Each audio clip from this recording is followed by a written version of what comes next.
David, please go ahead. Okay, thanks. Thanks for inviting me. So I'm presenting this paper that's joint with Rushe Yia. So Rushe was originally supposed to present the paper, but she couldn't do it, so I had to step in. So this is about moral regulation of Hollywood. So the topic of moral regulation is quite broad and widespread. So countries have been using, and when we talk about moral regulation, we don't mean regulation in the terms of laws and enforcement. We mean regulation of cultural production with the objective of changing moral behavior. So that you see in society throughout the ages. There are examples from Victorian England, present-day China, and also in the US, there's this present trend of book bans and limits to social media content that's driven by moral considerations. So we want to look at this, and when you try to regulate behavior through through regulating cultural products, there are some specific issues that are different than other types of regulation. Notably that cultural products are bundles. And what regulators often want to do is to regulate some aspects of these bundles, like take out adultery. But it's not so easy because you have these bundles. It's not so easy to just regulate one aspect and keep the rest of the package constant. So you can't just take adultery out of Madame Bovary and think that the book will be the same. It will be a different book. So the regulators really tried and argued that they were only regulating these specific aspects of morality. But we will find that other things also changed in the movies. So there are spillovers because of this bundling aspect. So, for example, women are less likely to be lead protagonists in these movies after the regulation. Also, working class people are less likely to be lead protagonists in the movies. We also see shifts across genres. So Westerns become more frequent because they're very compliant with the specific morals that the code wanted to enforce, whereas other things like dramas become less frequent.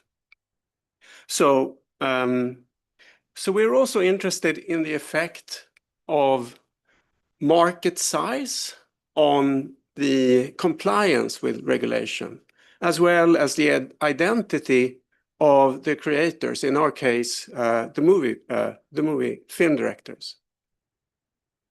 So we will look at this, and we study one particular instance of cultural production, or cultural regulation, which is the Hays Code, or the Motion Picture Production Code of 1930, which was enforced in 1934. So if you read this piece of, and it's a code, it's a written paper, you can read it, it's very explicit about not only having some stipulated things which are allowed and not allowed, but also discussing why they have this regulation. And it's very much focused on in the 1930s, people had this idea that you could influence people very easily by cultural products. And this, you can see this throughout this document. And it's also very explicit about the goal being to target moral behavior.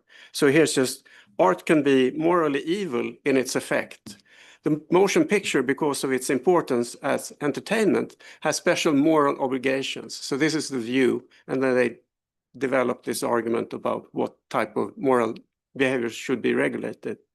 So these were systematic moral guidelines that applied to American cinema, basically from 1934 to 1968, where the current rating system superseded the old system.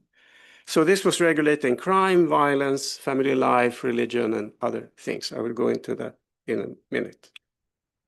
So we will look at this using an RD type design, where we will compare the content of US movies to non-US movies around the time in July 1st, 1934, when the Hays Code was implemented. So we will look at just general compliance and look at what parts of the code were non-compliant and how that was affected by the code. We will also look at the share of female lead actors and working class lead actors and how that was affected. We will also look at the general in a left-right scale. If movies become more left or right-wing, do they become more liberal or more conservative after the regulation? And as I said, also look at compliance within and across genres. Okay, and then we find that drama falls and Western action increases, which you might seem surprising because Western and action has lots of violence, but this was not what was targeted by the code. Okay, we also find that production companies that have larger market share responded more, and that foreign-born film directors responded more. So this work connects to several literatures. One is the recent literature in economics on the relationship between morals and ideology. So there's this work of Heitke and Enke that shows that different types of moral values are closely correlates or predicts ideology, left-right ideology. So we don't do that. We take one step back and see what can affect these moral values that people have. There's also a large literature on censorship. So in some sense, so I work a lot on China, and there we see much more stricter censorship, but this is also a form of softer censorship where some type of content is not allowed. So there's a lot of work on censorship. One particular feature of this work is that it's non-state. The Hays Code was self-regulation by the movie industry, whereas most others are looking at, yeah.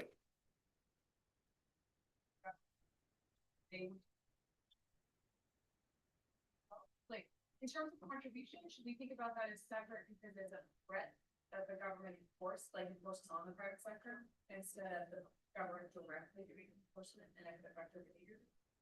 Yes, I mean, it's just we find that to be an interesting aspect because there's lots of self-regulation in industry at perceived threats of potential regulation. This was also the case here. So some Republican politicians and religious groups were pushing for regulation. There was some some states, some cities tried to impose regulation, and as a response to that, I will talk more about this in a minute, but as a response to this, the Hays Code, the industry self-regulated. Okay, yes, and then like this other literature on censorship looks a lot at like in China, what type of material is censored. So similar to what we do, but we also look at spillovers. Then there's this important literature on the impacts of cultural products on behavior that we as economists care about directly, like fertility, hate crimes. So there are papers on movies like Birth of a Nation affecting hate crimes. There are papers on female lead actors affecting girls' achievements in school. So we take those things as given. We think that there is an effect, but we are not exploring that directly in this paper, like the final things that we ultimately care about. Yes, so what I'll do, I'll talk about background data and measurement. Then I'll discuss the research design, Hays compliance and its broader implications. These are the outcomes, and then responses of key agents, companies, and directors. Okay. So during this era that we're studying in the 1930s, movies was a much larger part of the entertainment basket than today. Like 65 to 70% of the US population reported going to the cinema weekly. Now it's like 10%. So it was a much bigger, because there wasn't television and other things. So this was like the main entertainment media. And during the 1930s, there was a rising concern that the movies have become morally more and more corrupt in the eyes, in particular, of Catholic religious groups. And there were scandals involving violence and sex crimes. So this triggered this movement towards regulation. And in response to this, the industry instead turned to self-regulation. So William Hays, who was a former Republican politician, then became the head of this agency that was supposed to regulate the movie industry.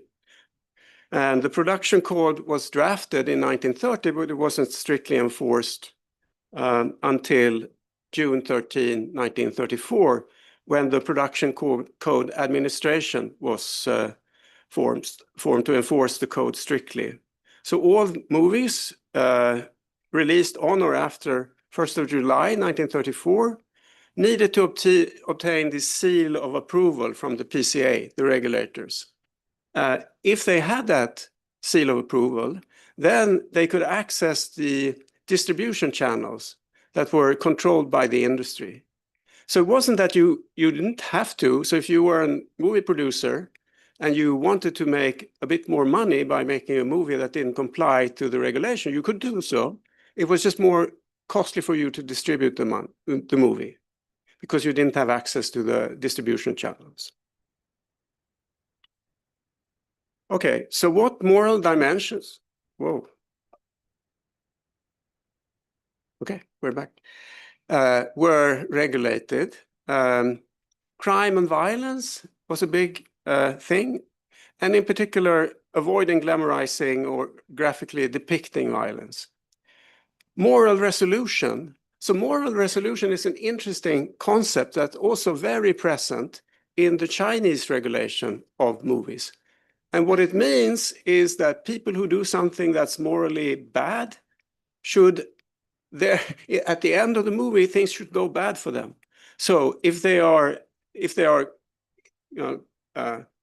cheating on their husbands or wives, then somehow they should repent, or there's something in their lives happens so that it's not good for them. If a criminal commits a crime, this criminal cannot run away with the money at the end of the movie. It has to be this moral resolution. So the bad people get punished in the end. Sexual morality. Here, regulate depictions of bodies, desire, language, and behavior, and also family and marriage. Here, no adultery, uphold the sanctity of marriage, limit infidelity and divorce. Religion. So here they weren't supposed to make fun of like priests, etc. And patriotism, respect of the flag, maintain national dignity. Drugs, alcohol, and gambling were also supposed to be treated with restraint.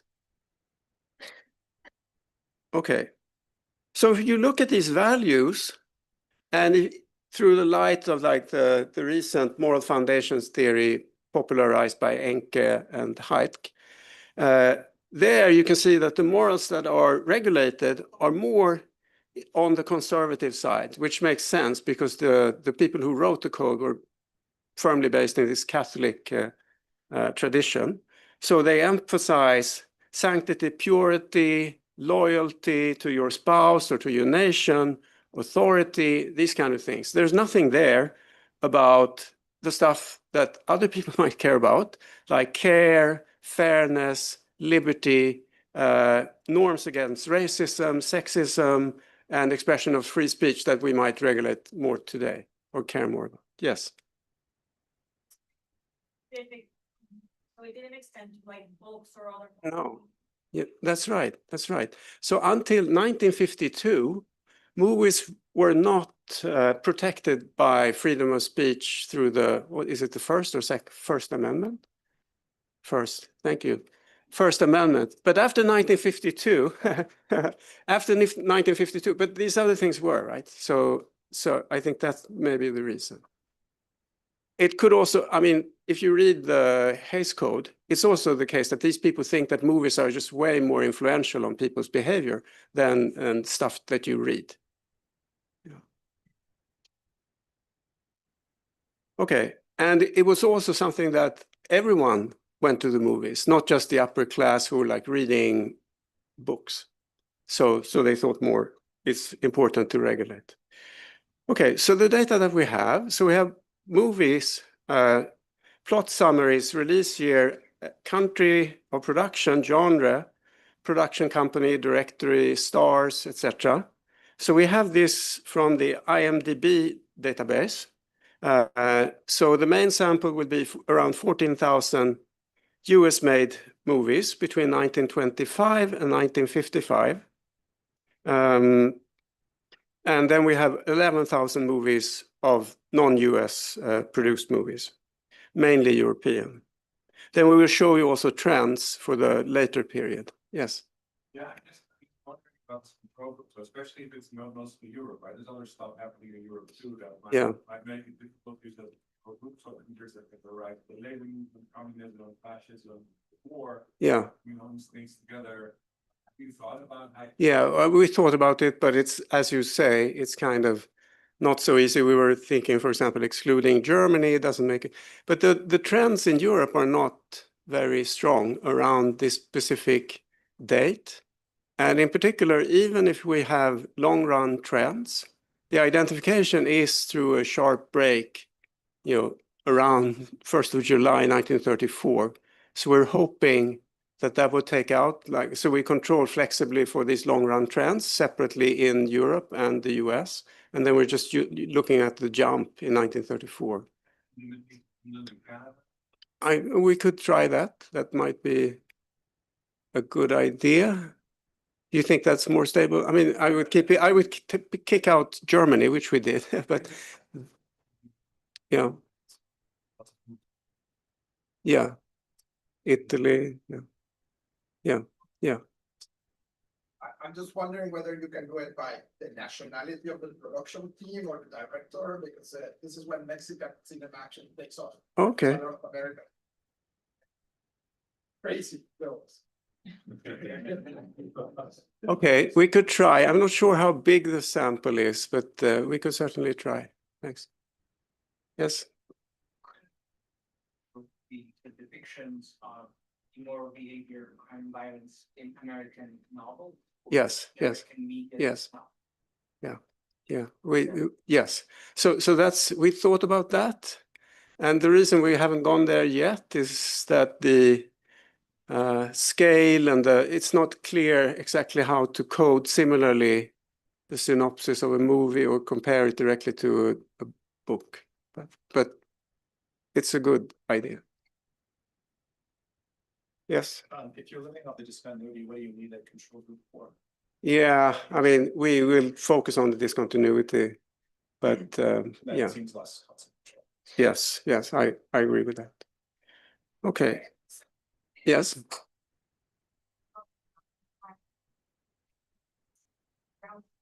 No. No. So you said July 1934. Hmm. Maybe I have that is very Barbara Standard movie in 1934, where she literally sleeps her way up the corporate hierarchy of a bank and causes it to fail. And she wins in it. Like, she gets all the money from the bank. And it is like, this movie would never happen in 1934, right? Mhm. the woman commits all these moral crimes Yes. and she wins. Mm. But it's also about people are really accepting things. And so I'm just sort of curious, given that you're living off this discontinuity from 1933, 1934, how much of the sort of the panic is economic versus right? So I thought your first question was about the timing of Yes. part. About timing. Hmm. A reflection of things that are happening not in 1934, but in 1933 or something. And then, given that it could be this discontinuity in 1933, 1934, the economy in the US changes very quickly from 33 to 34. And so we could imagine some amount of the changes being about a lot of it is going to be about the Hays Code, but there could also be these changes that are being baked in about the changes in the economy. And so if you had a sense of the discontinuity that is related to production time, you could like donut it out. Mm. Yeah, yeah. So we could, yeah, that we could do. Thanks. All right. So we then use these plot summaries, and then we have LLMs code them. So we first have like how compliant is the movie to the Hays Code on a scale from 1 to 10, and then what specific aspect, what portions of the Hays Code is violated by this movie. Then we also ask it to code social and political features like the lead, is the lead female, is it a male, working class, political orientation. So when we did this, we realized that there's like a possibility of a problem of using AIs for this, which is a general problem, which we call AI confirmatory bias, which is basically that the AI believes in the hypothesis that we're trying to test. And because it's a prediction thing, if it knows that the movie is produced in 1934, it's going to assume that it's more compliant just because it was produced after 1934. So you get this independent of what your hypothesis is, you have to think about this. And it also works both for dependent and independent variables. So if we were instead asking the LLM to predict the production year, then if the movie was more compliant, then it would think it's more likely to have been produced after 1934. So if you use an LLM to predict either the outcome or the key X variable, if the LLM believes in your hypothesis, then this will create a bias. Even if you're not using the sample, none of these movies are in the sample, it will still create the bias. Yeah. Right, maybe the word that the LLM also knows the history that's going around and that having enough words about that also bias the rating speaking to the movies. I'm thinking of like there was like a big effort from University of Toronto creating an LLM that was trained pre-1929, I think. Mm-hmm. Just to avoid those things of like when you're judging something that happened in the mid 20th century, avoid of giving all the information that happened afterward to the answer. You have to give like a pure answer, Yes, we have been discussing this with people at Zurich who are developing just that type of model, but it's not quite done yet. What we're using now is like a version of Grok where it's been trained on the entire sample, but then for this application, it only uses pre-1930 documents, but it's imperfect. Yes. There's another research in Zurich that have created an LLM going all the way up to World War I. So you can ask what is Adolf Hitler and it's a very promising thinker. So that might be another LLM. Yeah. So who is that? Joachim Vogt. Yeah, he's the one we've been talking to. But they're not. I mean, last time I spoke to him, which was sometime in the spring, he said that there's still some things that they need to fix. I think they have shared it. Okay. On the website. All right. Okay. It's called body. Mm-hmm. Called body. Yeah. Yeah. Okay. Yes. One challenge is essentially like the movies may shift to something else, right? And discuss different topics that are essentially insensitive to the dimension, the validator or the start. Right. Yes. So like this shift in topics, you you see what I'm saying? So maybe they Yes. just choose a political stuff or stuff that is not. Yes. Contentious. Yeah. Yeah. Can you capture this? Like, can you capture essentially the extensive dimension of things? So we do that. The way we try to do that is to look at genres, but it's more coarse probably than what you would like. So we would, yeah, it's interesting because we want to know how much does it change the overall cultural production when you try to do these things. So we haven't thought of a way to do it in more fine-grained types of topics, but maybe we could try. Yeah. Yeah. About just using like embeddings and text distance and vector embed and embedding distance, vector distance as a robustness check. I mean, this should be completely not affected by sequences and this agreement, at least as an extra. Okay. So clearly, since it's just like the summary of the Yes. Yeah. test, So your idea is to use moral rules or moral code, yeah. and then just having a sense of the. Yeah, we started doing that, but in the end, we thought that once we started using the LLM, it was much more accurate. So we abandoned, but we could do like a sanity test in the end. Yeah, yeah.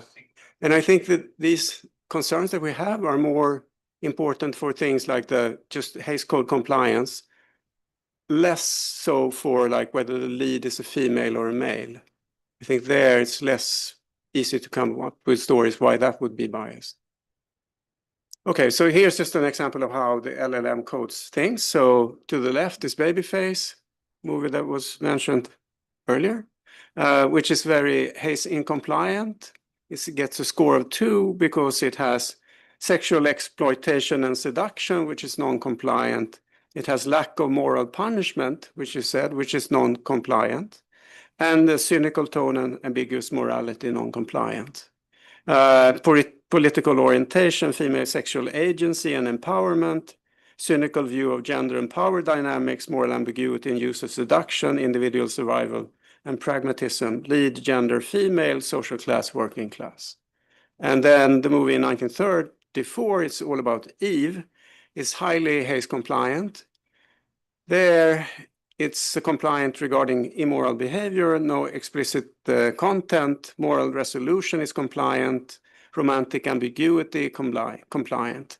So this is how it lead gender is female, and this is middle class. Okay, so the movie directors and film distribution networks. So we get data on this, and also the immigrant background of film directors. Okay, so here's what we do. Here's just going through the AI confirmatory bias again. So our basic setup, empirical setup, will be like an RD where the outcome Y will be a function, we have this control function f of t, which is a flexible functional form, different slopes to the left and right of the cutoff. And then you have the D, which is the dummy for release year after 1934. And we cluster standard errors by year. So it's a standard.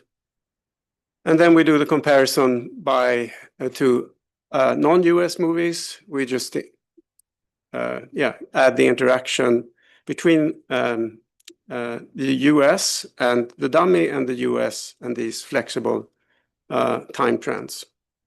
We also look at quarterly data. Okay, so here's the LLM bias thing. So the LLM might believe, so this is now the belief of the LLM. The LLM believes that there is maybe some time trend, that there is a continuous, it has a beta belief, beta LLM hat, or beta LLM, which is its beliefs. And if that's the case, you get a bias. So how do we try to address this? We do it in 3 ways. The first is just to hold the constant. So we basically tell the model, the movie was produced in 1933. This becomes very salient. And the next one is to hide D. So we anonymize all movies. So I will show you, we replace all personal names with generic role name labels and remove all occasional references to production or release dates.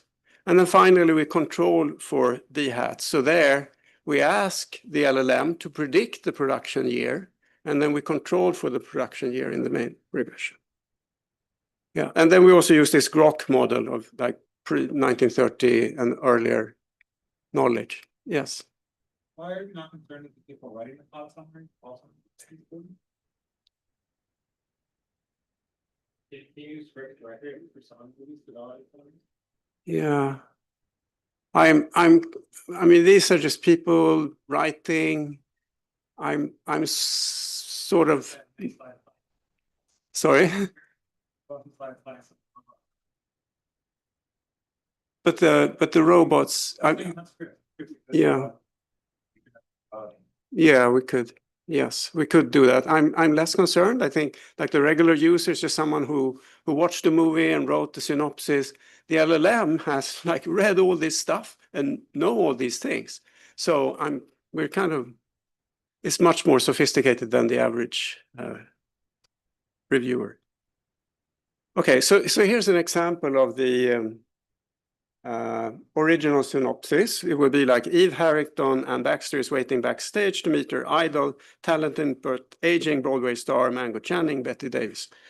And the anonymized version would be the aspiring actress is waiting backstage to meet her idol, a talented but aging Broadway star. So this is to hide what movie is this. Okay, and when we do this, here's like the trend. So this is just the average Hays compliance score over time. So you can see first like this fall in compliance, which was causing the moral outrage in the pre-period. Then you see a jump up.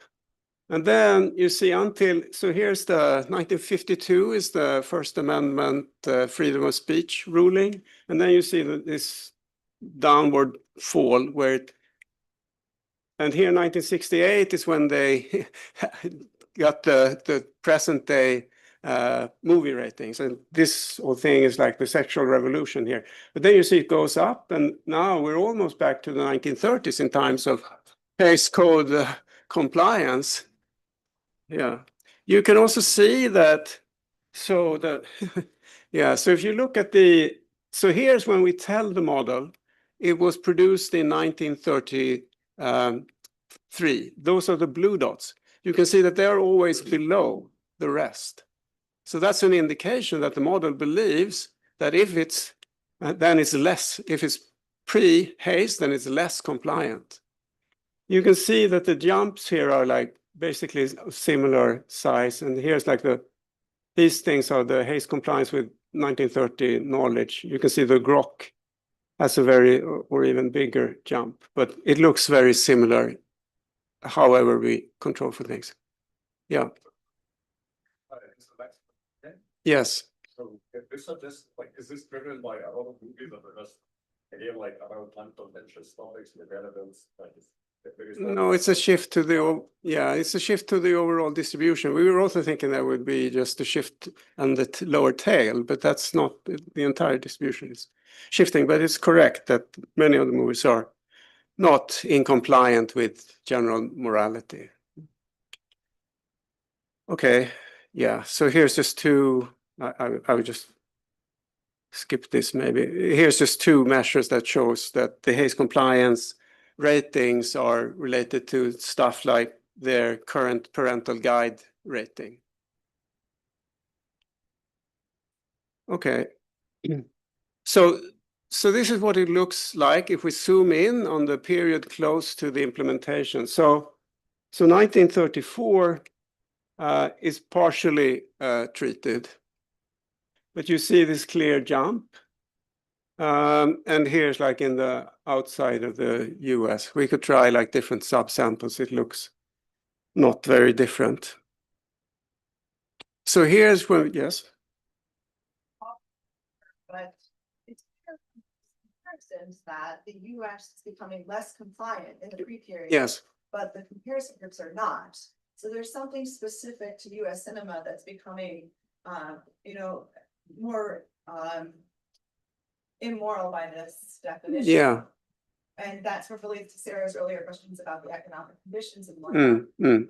Do you have a sense, like, from cinema historians, what's distinctive about US cinema as you go through the late 20s and 30s relative? So what people say, although this is just like what people say, is that competition was increasing. They were trying to get audience, however, and this was just seen as an effective way of getting more audience, rightly or wrongly. Like maybe some state funding or something? I don't know why it's different in Europe. I mean, Europe was also hit by the depression. So yeah. That's just very interesting. I mean, Yes. Yeah. it's going on. Serious. Yes, I agree. Okay, and here's like even using quarterly data, and like after they needed the stamp of approval, you really see like this continuous jump. Okay, and here's just this RD estimates for the same thing. So the first column, you see an estimate of like a jump of 1 on this scale, 1 to 10. If we control quadratic, it's 0.6. Here is non-US.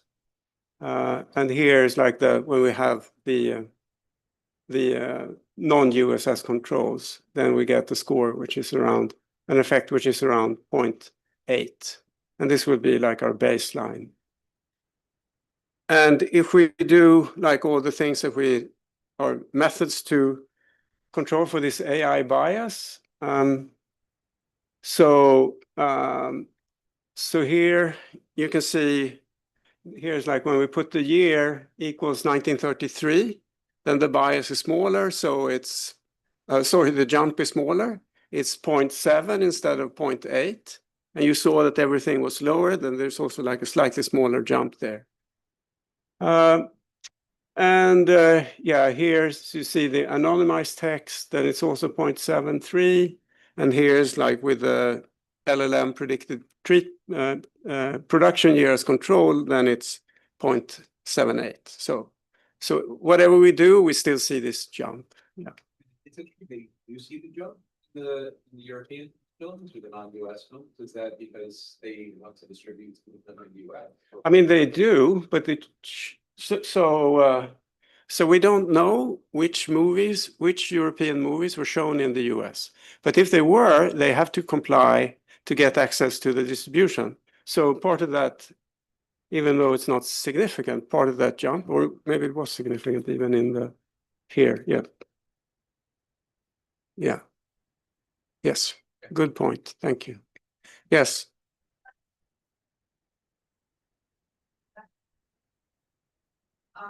Like if revenue fixed impact for protection.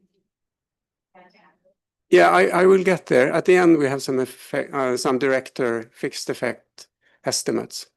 Yeah. What did column 1 and 2 and 3 and 4? Is that? Oh, yeah, sorry. In here, this should be not Y, but N. So I should. Yes, exactly. Okay, so I should speed up a little bit. So here you see the specific moral themes. So crime and violence falls, moral resolution, sorry, compliance increases. So the high school, yeah. So moral violations to the moral resolution falls, violations to sexual morality falls, violations to family and marriage falls. So there's this consistent change in these features of US movies.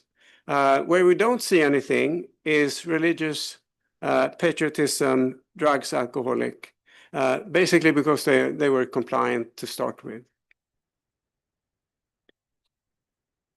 Okay, so this is just showing, first you can see who asked about the distribution. So here you can see the distribution. So most movies are compliant. So this is 9 is the most common, then you have a few on 10. So here we're just showing that for some reason, movies that are non-compliant have more female leads. This is what this shows here. On the x-axis, you have Hays compliance, and here you have female protagonists, and similarly for the poor. And here's like left, right. So for some reason, the movies that are more compliant are more right in the ideological sense.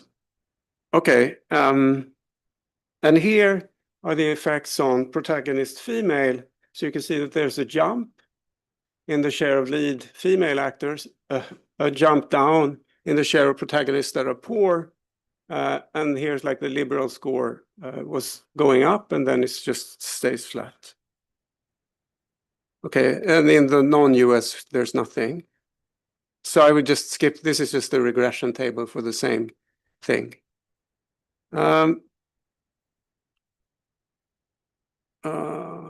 Okay. So the question is, so the movie makers, if you read the accounts from that day, they were really concerned. They thought that if we don't do this, then audience will we will lose a lot economically. So we try to look at that. We don't have good data on like box office returns from this time. We have some contemporary ratings and some historical box office and budget data for selected movies. And there we don't see much. So here is like the ratings. This is like current ratings for these old movies. So the question is, did this additional constraints on artistic or movie making reduce quality of movies, either through audience or just these ratings, which is like another type of quality measure? IMDb votes, we don't see much. So here's like the budget of the movies. And yeah, down here is the Hays compliance score. So for these outcomes, we don't see much. So it could, of course, be that we had like a collective action problem here, or that they need to comply with these concerns that people have. But if they do it individually, they will lose a lot of revenue. But now they do it all at once, and then people still go to the movies. It could be something of that. That might be why we don't see much here. Yes. Sorry, you see difference in the probability of winning like wars from. Okay. Yeah, that's a good idea. That we could certainly do.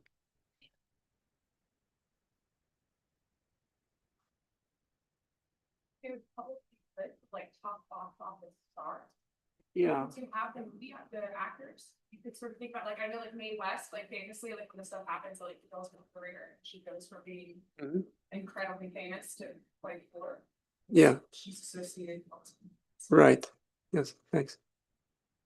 Very quickly, you see change in the numbers. Sorry, imagine there's 10 movies making me proud. No, we don't see anything on the number. Okay, so here's just a plot of the average compliance by genre, pre and post.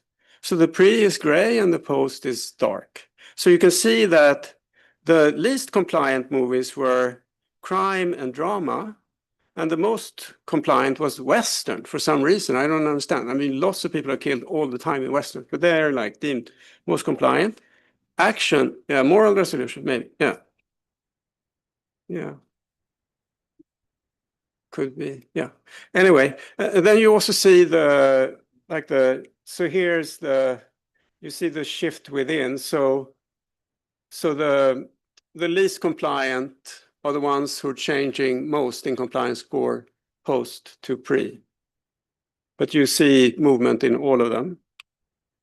And here's just the RD graphs. So here you can see that drama falls, comedy increases, Westerns increase, crime maybe falls, and action increases. So this is indication that it wasn't possible just to do some stuff on the margin with the moral. You really had to change the entire offering of types of movies. And here's just we just look at both within and across. So yeah. is just what you just saw. So there's both adaptation across genres and within genres. And the genres that are responding the most are the ones who are initially least compliant. Okay, market size and compliance. So there is a literature suggesting that market pressures will make firms less likely to comply with censorship or moral regulation. And the idea is that as the market size grows, the benefits of making a more appealing product just becomes larger economically. But here, if the punishment is through not having access to the market, of course, that punishment also leverages market size. So now it's theoretically unclear, in which way this will go. So we look at this by looking at their distribution channels. So the big five studios and the little three had their own distribution networks, whereas the other one, independent, had to rely on independent distributors. So we have data on these film exchanges. So basically, a film exchange is a place where you send the movie rolls and then they distribute them from that place.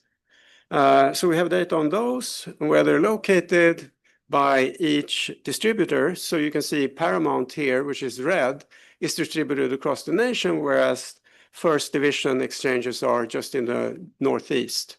So there's some geographical differences here. So what we do to measure market size is that we just draw a radius of 100 miles across each distribution point. We look at the population there, and then we look at the total population of all exchanges associated with each movie production firm. That's the measure of their market size. So another simple measure is just the number of movies that they made before 1935.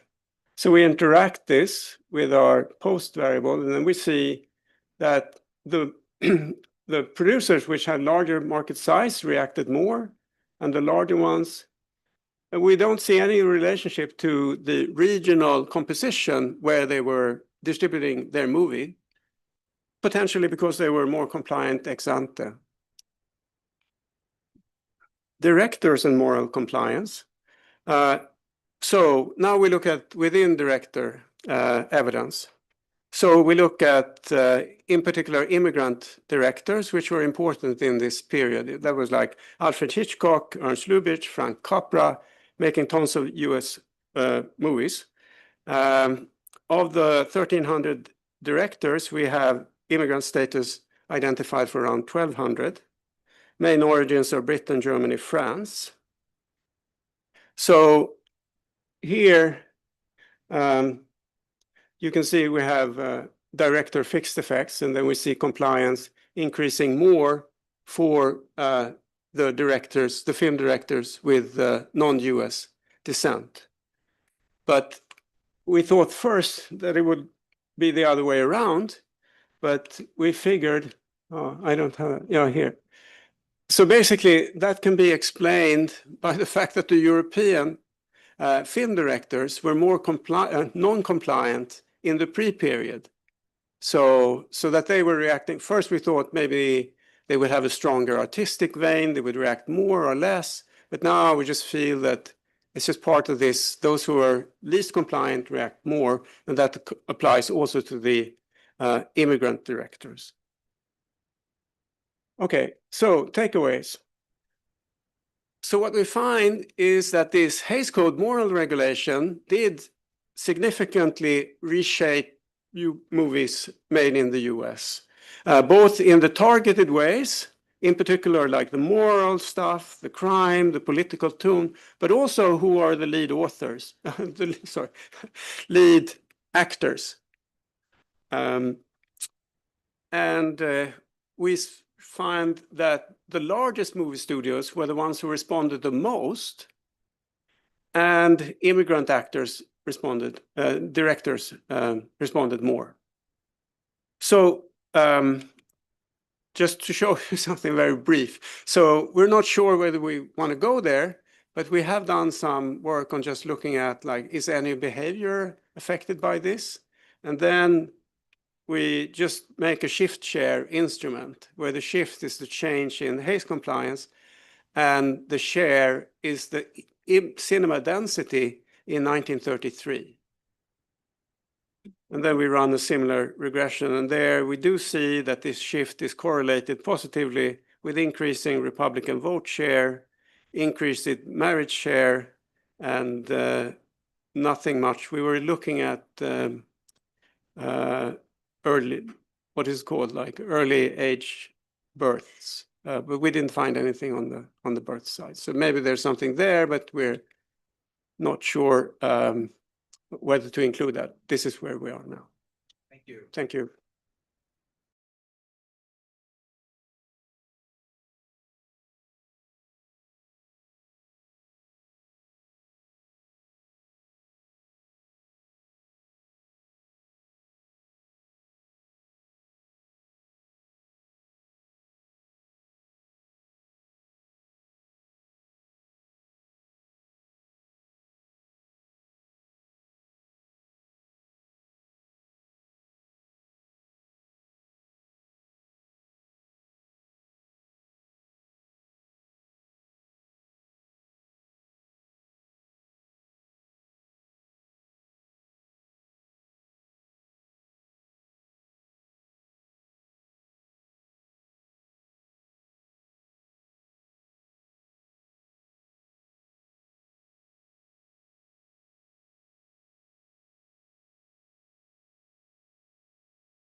I guess you're needing, so. Yeah. I would say yes.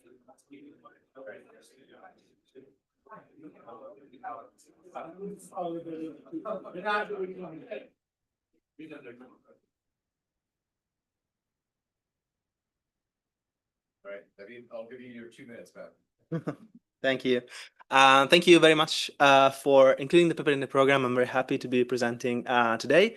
I'm Davide Coluccia from the University of Bristol, and this work is joined with Giampaolo Lecce and Laura Liari from Bergamo. The motivation for this paper is that sort of the observation that nation states are among the defining institutions of modern society. And a common view in economics and in political science as well is that national institutions emerge primarily from deliberate state interventions enacted by political elites that seek to legitimize national institutions by fostering cohesive national identities. You can think about policies such as mass education, media propaganda, military services. All these have been shown to promote cohesive national identities in newly formed states. Now, what we do in this paper is taking the complementary perspective, and we're going to ask whether, in the absence of deliberate state intervention, intergroup contact between individuals from an heterogeneous population can foster the emergence of cohesive national identity. We're going to study this question in the context of Italians in the US. So think about the period between 1890 to 1940, broadly speaking. And we think that this is an ideal setting in the sense that migrants who ended up living in the same block or neighborhood in the US, they originated from an extremely heterogeneous society. And Italy, in fact, had been unified since just 50 years, essentially, when the mass migration reached its culprit. So we're going to ask whether intergroup contact between Italians from different parts of the country in the US creates a sense of shared national identity between those migrants. To do that, we're going to bring in some new data. In fact, we're going to link the ship list of Ellis Island migrants to the US Census, so that we're going to observe for about 500,000 people their municipality of origin, as well as the place where they are living. And this is going to allow us to measure at a granular level the diversity of Italian communities in the US. We're going to study first migrants in the United States, and we're going to study how diversity exposure to other Italians from other parts of the country affects identity formation in migrant communities. And then second, we're going to focus on Italy. And we're going to ask whether the migration experience essentially spills over back to the communities of origin of these people. So let me show you in a very stylized way how I think about the setting. So think about 4 municipalities in Italy. These are, in this sort of simplified setting, fragmented places, so that people that did not participate in the mass migration would have very low chances of interacting between each other if they were coming from different municipalities. Now, what happens is that at some point, Italy enters the mass migration. Think about the late 1880s. And for some reason, people from the first municipality end up living in the same neighborhood in the United States, which ends up being quite homogeneous in terms of the municipalities of origin that are represented in that community. Whereas people from the other 3 municipalities end up living in the same district in the United States, which in turn ends up being quite heterogeneous in terms of the community that is represented there. So what we're going to do is leveraging this type of variation, so diversity between neighborhoods in the United States in terms of the Italian communities that are living there, to measure how intergroup contact between people affects identity formation in those communities. And then in the second part of the paper, I'm going to focus on Italy. So I'm going to look back at the municipality of origin of these people, and I'm going to ask whether exposure to outgroup Italians through the mass migration experience affects identity formation in the communities of origin of these migrants. Yep. Sure, you're gonna talk about it, but I'm more worried about, at least especially 1890s, Italy is still kind of like a thing that's national identity is still kind of formation, right? Mhm. So it's more regional identities that I'm Yeah. worried about. So I wonder if that's where you're going next. So I think this is exactly where I'm going. So my argument is going to be that at this point in time, there was very little notion of Italy in and on itself. Instead, people would be more attached to their local identities. So what happens is that these people are going to interact between each other. So think about a person from Naples interacting with a person from Palermo. These two people would have no or very little shared identity between themselves, but then they build something by interacting in the United States. Yeah. Yeah, Daniela? Like that doesn't think. Yeah. Absolutely. So Italy, in fact, had one of the highest rates of return migration. More than 50% of Italians came back. So this is going to be sort of we're not exactly going to be able to talk about the mechanism in terms of return migration because we don't really have data on return migrants, but this is going to be where I'm going to sort of hint at in terms of mechanism. Yeah. Yep. So actually, like you're holding the inter-group contact with the host community, essentially I don't know, like where these neighborhoods were with the white Americans, African Americans, and so essentially, like, given the return migration itself, this suggests that they were ejected essentially from the host population, and that's why the return migrants, and hence they form the national identity with other Italians, because that's the only fallback option, essentially. Let me go to this slide. So I think that'll sort of help you. So in terms of the results that we have, because this is one of the key results that we find. So the first part of the results that we have is on the United States, and my Italians in the United States.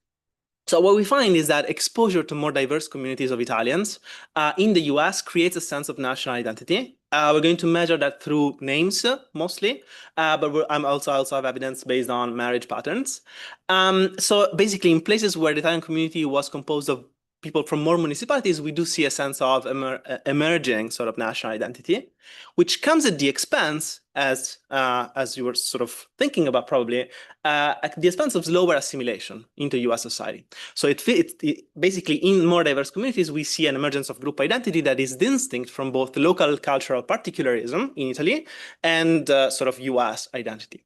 Yep. Happy to postpone this question, but how do you think about whether you're going to be sorted into kind of a location where there's multiple Italian municipalities, and whether you're going to be sorted into a location which is one municipality present? That's selection, right? It could be endogenous to how Italian you feel, right? You might be more okay with living with people from Palermo if you know I feel kind of this sense of brotherhood with people from Palermo. Yeah, I'm with you. So I'm going to have an instrument, which I'm going to talk about in the empirical strategy part, which is trying to sort of take care of that concern, but I'm with you 100%. The second part of the results thinks about Italy, and basically what we find is that this national identity that emerged in immigrant communities spilled back to the communities of origin of these people. And in fact, we find that places that were more exposed to diversity through migration linkages, they experience sort of more intense nation building, national identity creation in the years that follow the mass migration period. But isn't national identity a bit of a strong word? I mean, if you're talking about convergence in names or behavior, that's very far away from the concept of national identity. So yes, no, I think that's spot on. I think what I think about is like sort of a homogeneous group identity that is not locally defined, is not like particularistic in nature, which is sort of shared among Italians, irrespective of where they come from. So this is what I mean by national identity, to be clear. Yeah. So how does this happen? How does this transfer of cultural transfer operate? I will not be able to exactly pin down the mechanism. What I will be looking for is evidence of the cultural effects of the mass migration on the communities of origin of migrants. So I'm going to look at the letters that people send back to their families. I'm going to look at linguistic contamination of local dialects with English and between dialects, and I'm going to look at the political activism of returnees, and all this is going to sort of suggest that the migration experience had some effects, which I label as cultural remittances, and historical evidence sort of suggests that this is mostly operating through return migration. So, being able to distinguish between when something would happen, even if there was no return migration and all the Italians stayed in the US, sending back information, or when the actual people vote back themselves. Yeah. So this is sort of. Yeah, so we're still probably trying to work on that. We don't really have like very good data on return migration. We're trying to do that. At this point, I'm very confident in saying that return migration definitely played a role. I'm not exactly sure whether in the absence of return migration, that would have been that role. Yeah, thank you. Oh, sorry, Mr. Paulo, just, yeah. Voting shares of the flag.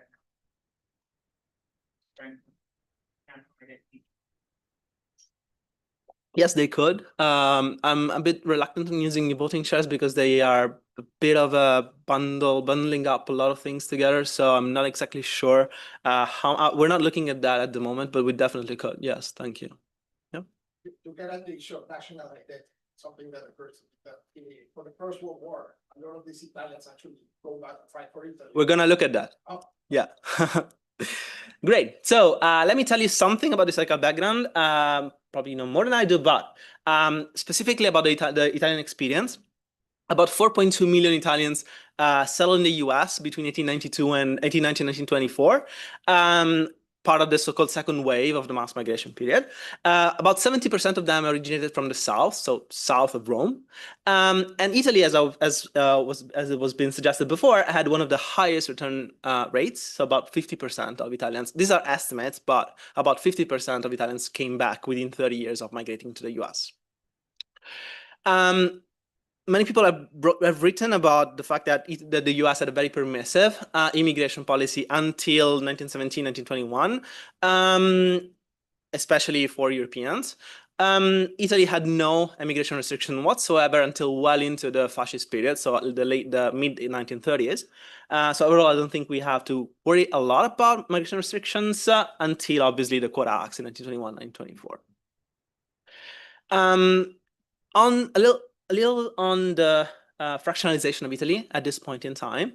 Now, Italy was unified in 1861 after more than a millennium of political fragmentation, which resulted in deep linguistic, economic, cultural divides across different parts of the country. Just to give you an example, in 1861, just about 5% of Italians could actually speak Italian. They basically spoke local dialects, which were not necessarily mutually intelligible. Obviously, the newly formed Italian state sort of tried to promote a national identity and create sort of a national culture. It was not very effective. So fast forward 40 years after unification, a staggering 15% of the population could speak Italian. Everybody else, they were just using dialects. And in fact, we do have evidence that dialects were even used at school, where that was obviously prohibited. Now, that fragmentation was reflected in immigrant communities. We do have quite a lot of qualitative historical evidence that this was the case. The Italian consul in New York, at some point, he kept a diary where he was basically noting that in certain streets you could only find Italians from a single municipality living together. So there was a lot of segregation going on. But over time, I think we do see a shift towards a more shared identity, due most likely through to sort of geographic proximity. These people were basically living in the same places. So just to give you an example, this one has to do with religion, which is something that you may think of as an homogenizing force, like all Italians are Catholic after all. But in fact, when people from Salerno, so a town near Naples, moved to New York, to East Harlem, they wanted to organize a festival, which is called the Madonna of Mount Carmel Procession in the late 1880s, because they wanted to sort of worship this sort of particular Madonna that they were attached to. But people from the northern part of the country that were already living there, they sort of boycotted violently this festival. Fast forward 50 years, in 1938, this is the picture that I'm showing you, 600,000 people participated in this festival. So, and these were Italians basically from the entire country, and second generation as well, participating into this festival. They like parties more. Well, they didn't to begin with, but yeah.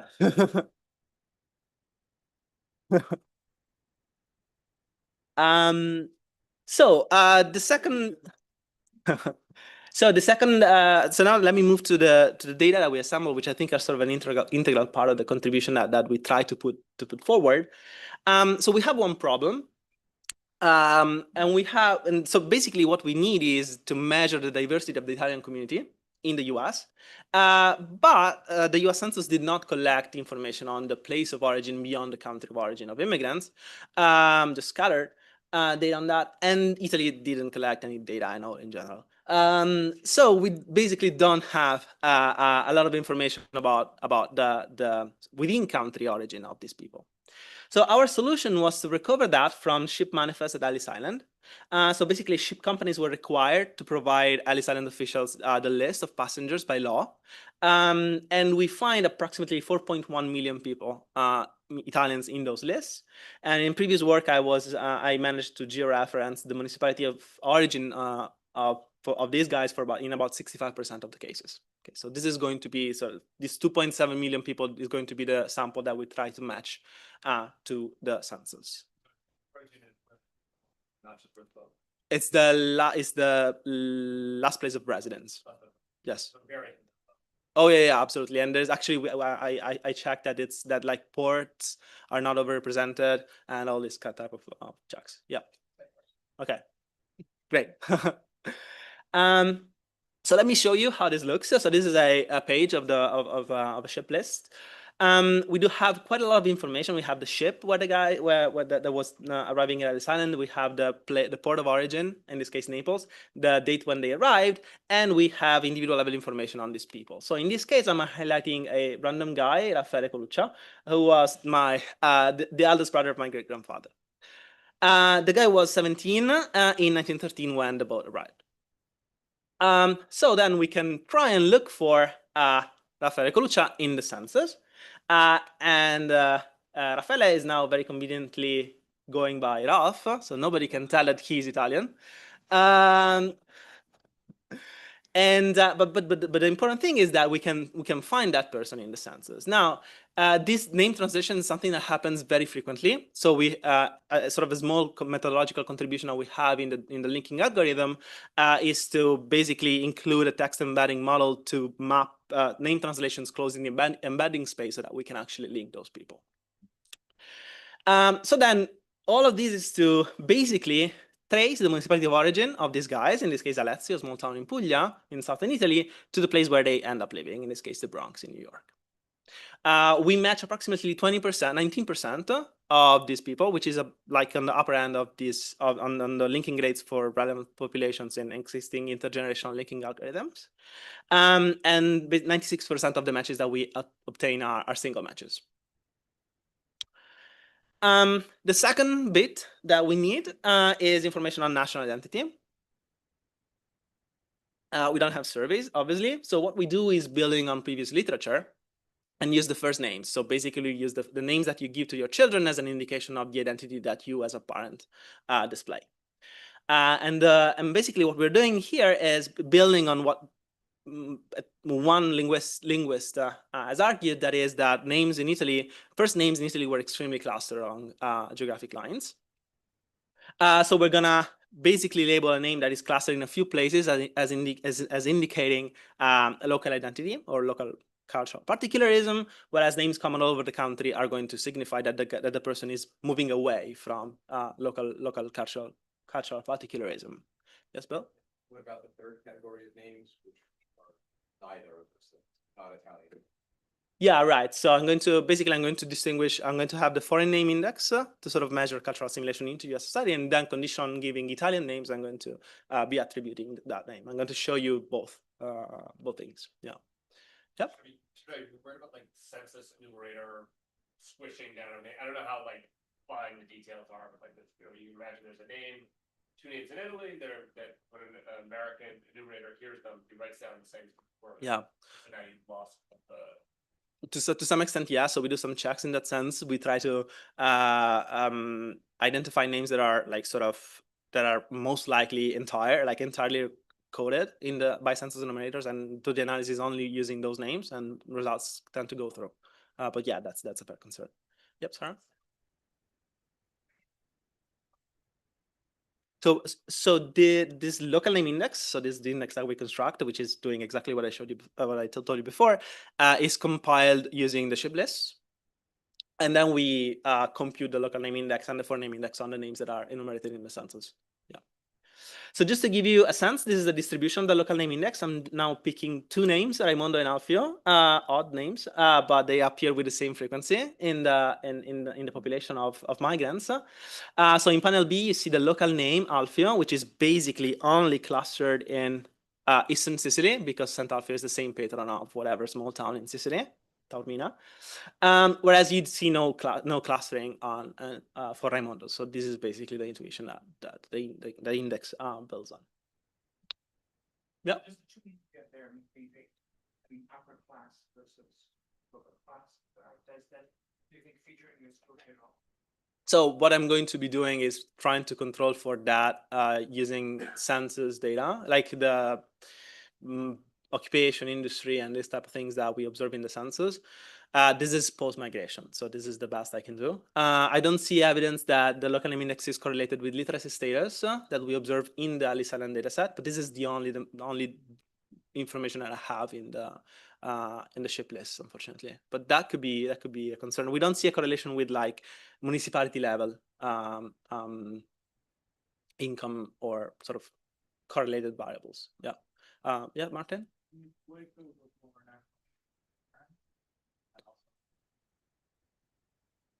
Yeah, so in all the regressions I'm going to show you, I'm controlling for that, for the local name index of the parents, and the children are, yeah, so that's probably like, yeah, that should have been my answer. Thank you. Yeah.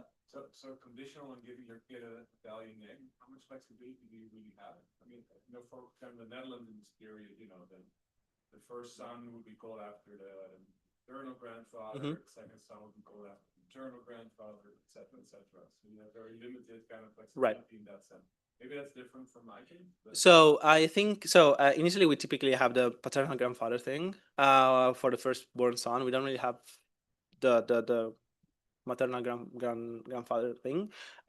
We exclude firstborn children in one of the robustness checks to sort of try to account for that. We don't really, I think in general, I do see quite a lot of variation in terms of like how migrants name their children, maybe indicating like sort of loosening ties with their communities of origin. But I think we don't have like such explicit rules.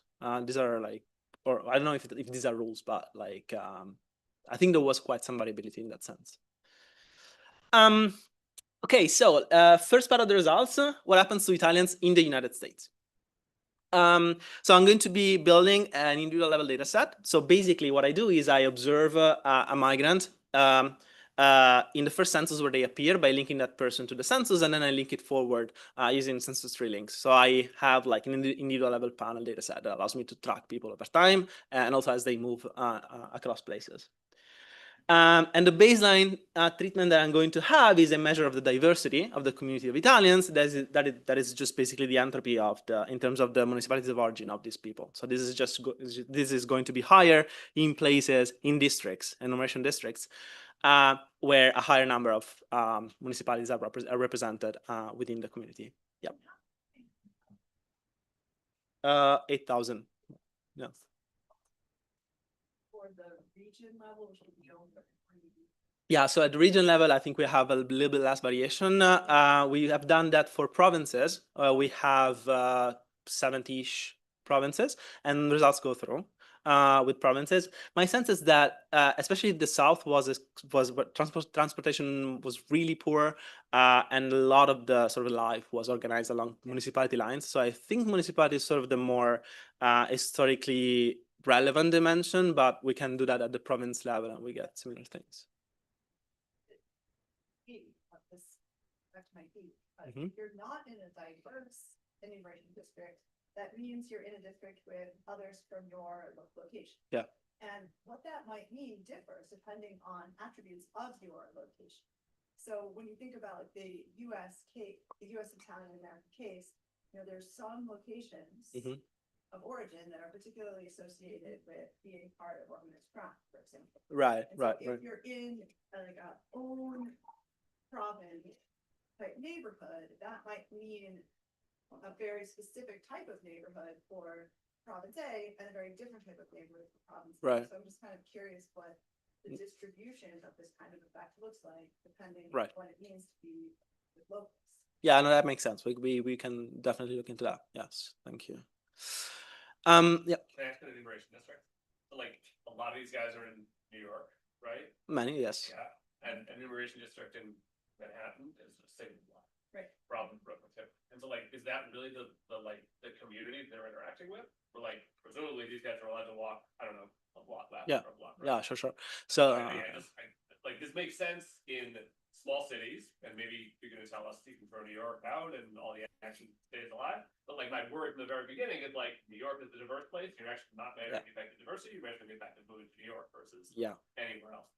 No, that fair point. So two answers here. The first one is that we repeated this at the county level, and we find similar low attenuated results, which is sort of consistent with here that you're suggesting. And second, we're going to basically what we do is we build like a grid of like an hexagonal grid over the US. I'm going to control for hexagon by time fixed effects so that we compare like enumeration districts within a cell, within an hexagon cell, which are sub-county sort of units. So in that sense, we're not be comparing people in New York with people in Louisiana. We're going to compare, yeah, right, again.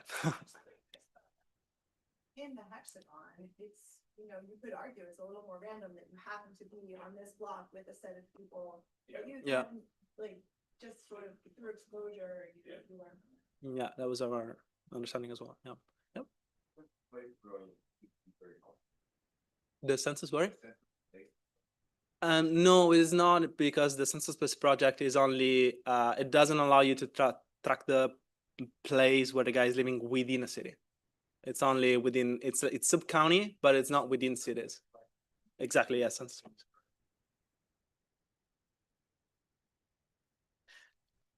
Yeah, I'm not sure. I can think about it, but I'm pretty sure that I can't really use that.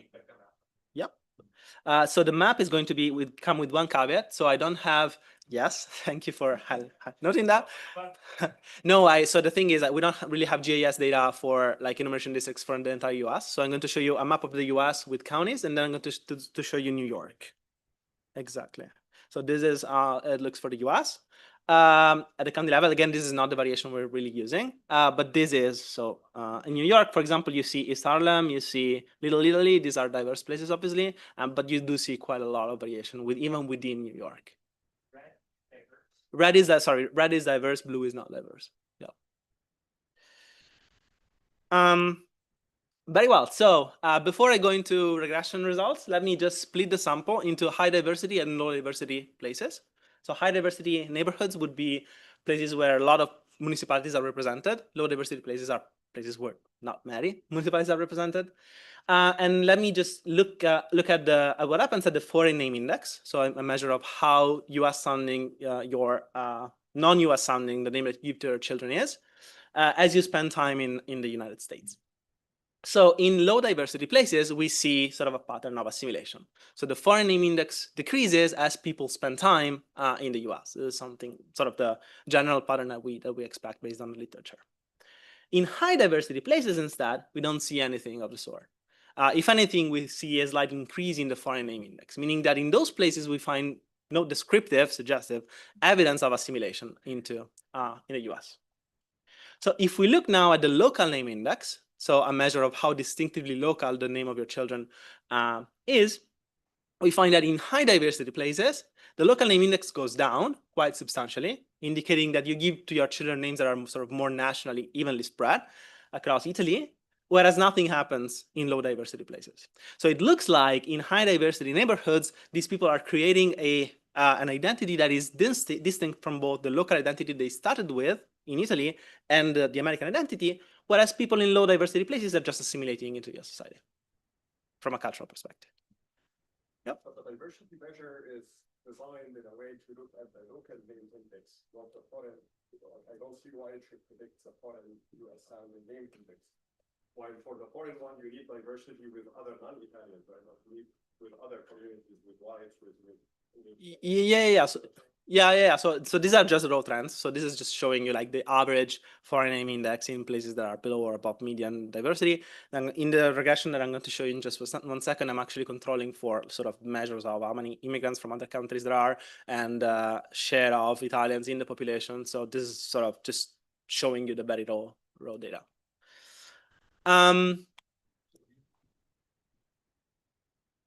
proxy for variation of how strong was the stereotype of Italian, of mafia, and so on. Yeah.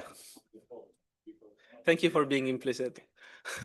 I think that's important because if the local place not only has low diversity, but there is a spread out stereotype, then you want to actually tell your children not to speak Italian and you remain only with the language. Yeah, no, 100%. So I'm not going to have, I don't have a measure of that at the granular level, at the census enumeration district level. What I can show, what we find is that these effects sort of attenuate in places where Italians are a relatively larger group compared to the population, which may indicate that they're not perceived as just as much of a threat as which indicates that like it's easier for you from a given municipality to find other people from the same municipality, so that like you sort of, but that's going in a direction that's a bit different from the one you're asking. I'm not going to have a precise measure of that, unfortunately.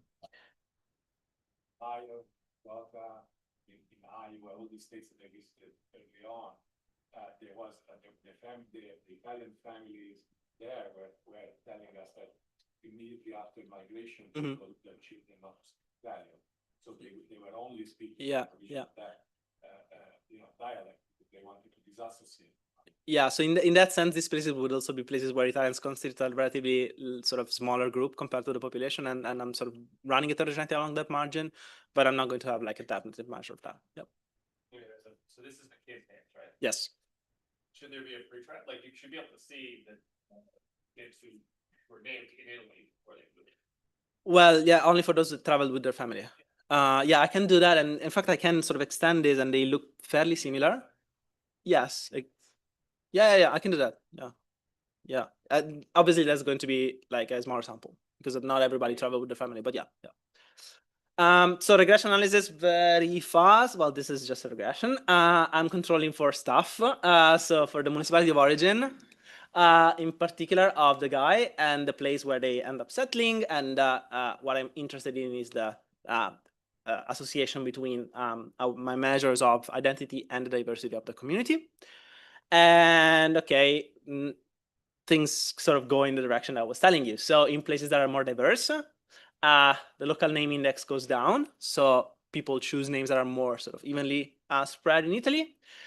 This holds also if we weight municipalities by their distance, so that we account for like places that are sort of more or less distant in Sicily. It goes in the other way, so the positive coefficient is expected. And the foreign name index goes up. So again, this sort of positive correlation that I was mentioning before. Now, coming back to your point, sorry, this was some time ago, but the clear concern that we may have here is that people do not sort at random across places. But it could be like sorting of some sort. So our idea will be to have an instrument for that builds on existing literature that argues that people formed network ties with people that travel with them on the same ship. So the transatlantic voyage would take about a month on average, and the networks that people created on the ships would matter for would sort of be retained as they move to the US. So our argument is going to be that it could be, and in fact we do test that the networks that people formed on these ships sort of shaped their location decisions, so where they settle in the US. So basically, we're going to argue that if you traveled on a conditionally more diverse ship, you would be more likely to end up living in a more diverse neighborhood. So the instrument is going to be actually very simple. So we're going to create a measure of the diversity of the ship where these guys were traveling on, except that for each people, we're going to remove all the guys that were coming from their same municipality, because that would just sort of reflect mechanically previous ties that they had because they were living in the same place. Yep, Daniela? They live in one place and like everybody has to go. From 3 places. But in fact, for Italy, the 2 places that really mattered were Naples and Palermo. So just 2 ports. Yes. Yeah. Sorry, should have mentioned that. Yeah.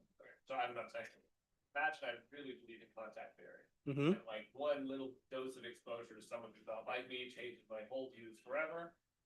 But like, exotic today seems good here, but the food restrictions can help us, because like, is it that the ship pushed me to live somewhere else, or did the ship like treat me and Yes. it's not about the diversity of my neighborhood, it's about this like Yeah, the exposure yeah. right now. Yeah, so And that is from here. so on odd days, I say I tell to myself I am just going to show you the reduced form. On even days, I'm gonna write it as a structural regression. So I agree.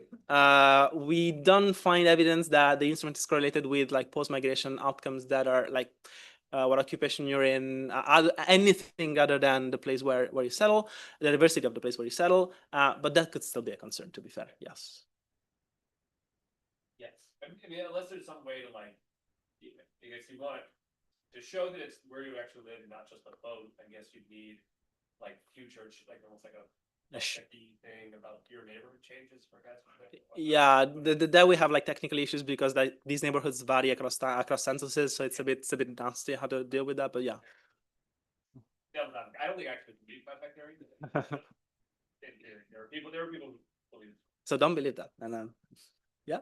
But could you help me understand where then the variations could be coming from? So I guess there were like 2,000 people on the ship. Kind of, yes. So kind of not getting close to a large number, you think that each ship would be approximately equally diverse, and if not, why is it? So in total there would be about 2,000 people on a ship, but these ships, they were not like just embarking Italians. So a ship would like sort of live from Palermo, then they would stop in Marseille, for example, and then some of them they were even stopping in Le Havre, and then they would be going to the US. So on average, we do see like about 50 Italians on each ship. So it's not that we have so many people on each ship. Right, so then it's incidental. Like Yeah, groups that's the came in argument. and then it got left. Yeah, People from on location. except people from your same municipality. Those we take out. I'm a little confused. So the diversity I thought was just across Italy. There's diversity including other countries? No, it's within Italy. Within Italy. So- Yeah. I was just wondering if you can use, there are waves of migration from Italy, right? Yes. Migration, Yes. and whether that would help you also. Correct it. Yeah, so we're working on that as well. Right now, I'm kind of happy with with the instrument, but I think that's something that we can definitely go for in future, sort of, yeah, going forward. So let me just show you. Well, the two SLS results are sort of going in the same direction of the OLS results, so nothing particularly surprising here. So now we can look at actually. Yep. Coefficient decreases 10, right? Yeah, so the coefficient increases tenfold because yes, I should have said that. So what we think is that like these instrument, like the late for this instrument is kind of different from like sort of the general population in the sense that this is moving location decisions for people that with sort of weaker ties.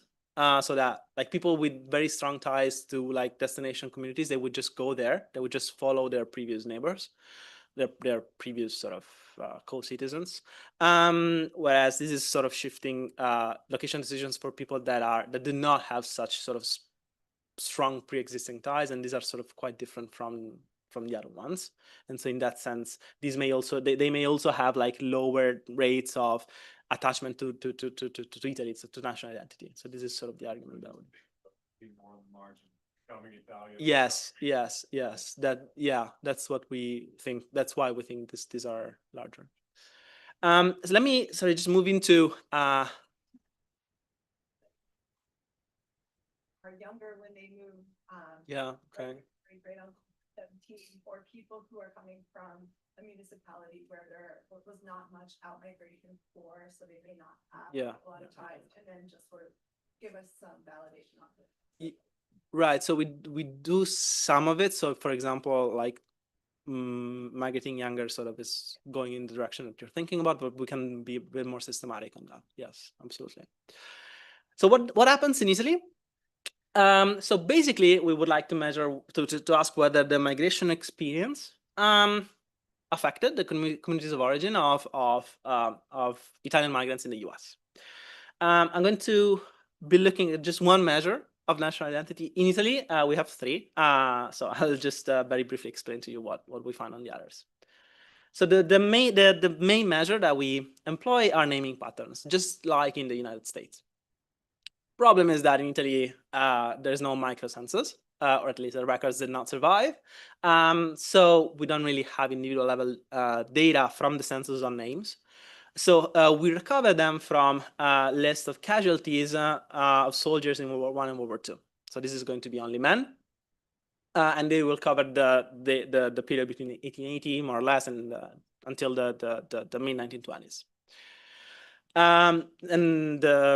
So basically, we're going to look at municipalities. So we're going to follow municipalities over time, and we're going to ask how the local name index of people that died across cohorts from a given municipality changes, depending on how exposed the municipality was to diversity through the migration experience. So the first model I'm going to run is just very simple two-way fixed effects pattern regression, where I correlate the diversity exposure through migration linkages with time dummies.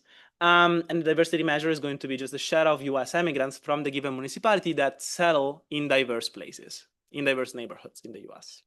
Then I'm going to repeat that as a diff and diff, where very arbitrarily, take the treatment year as the first year when the US immigration rate exceeds 1 per thousand of the population and see what happens around this across this sort of treatment date. But results are really robust to alternative thresholds between 0.5 and 5 per thousand migrants per person.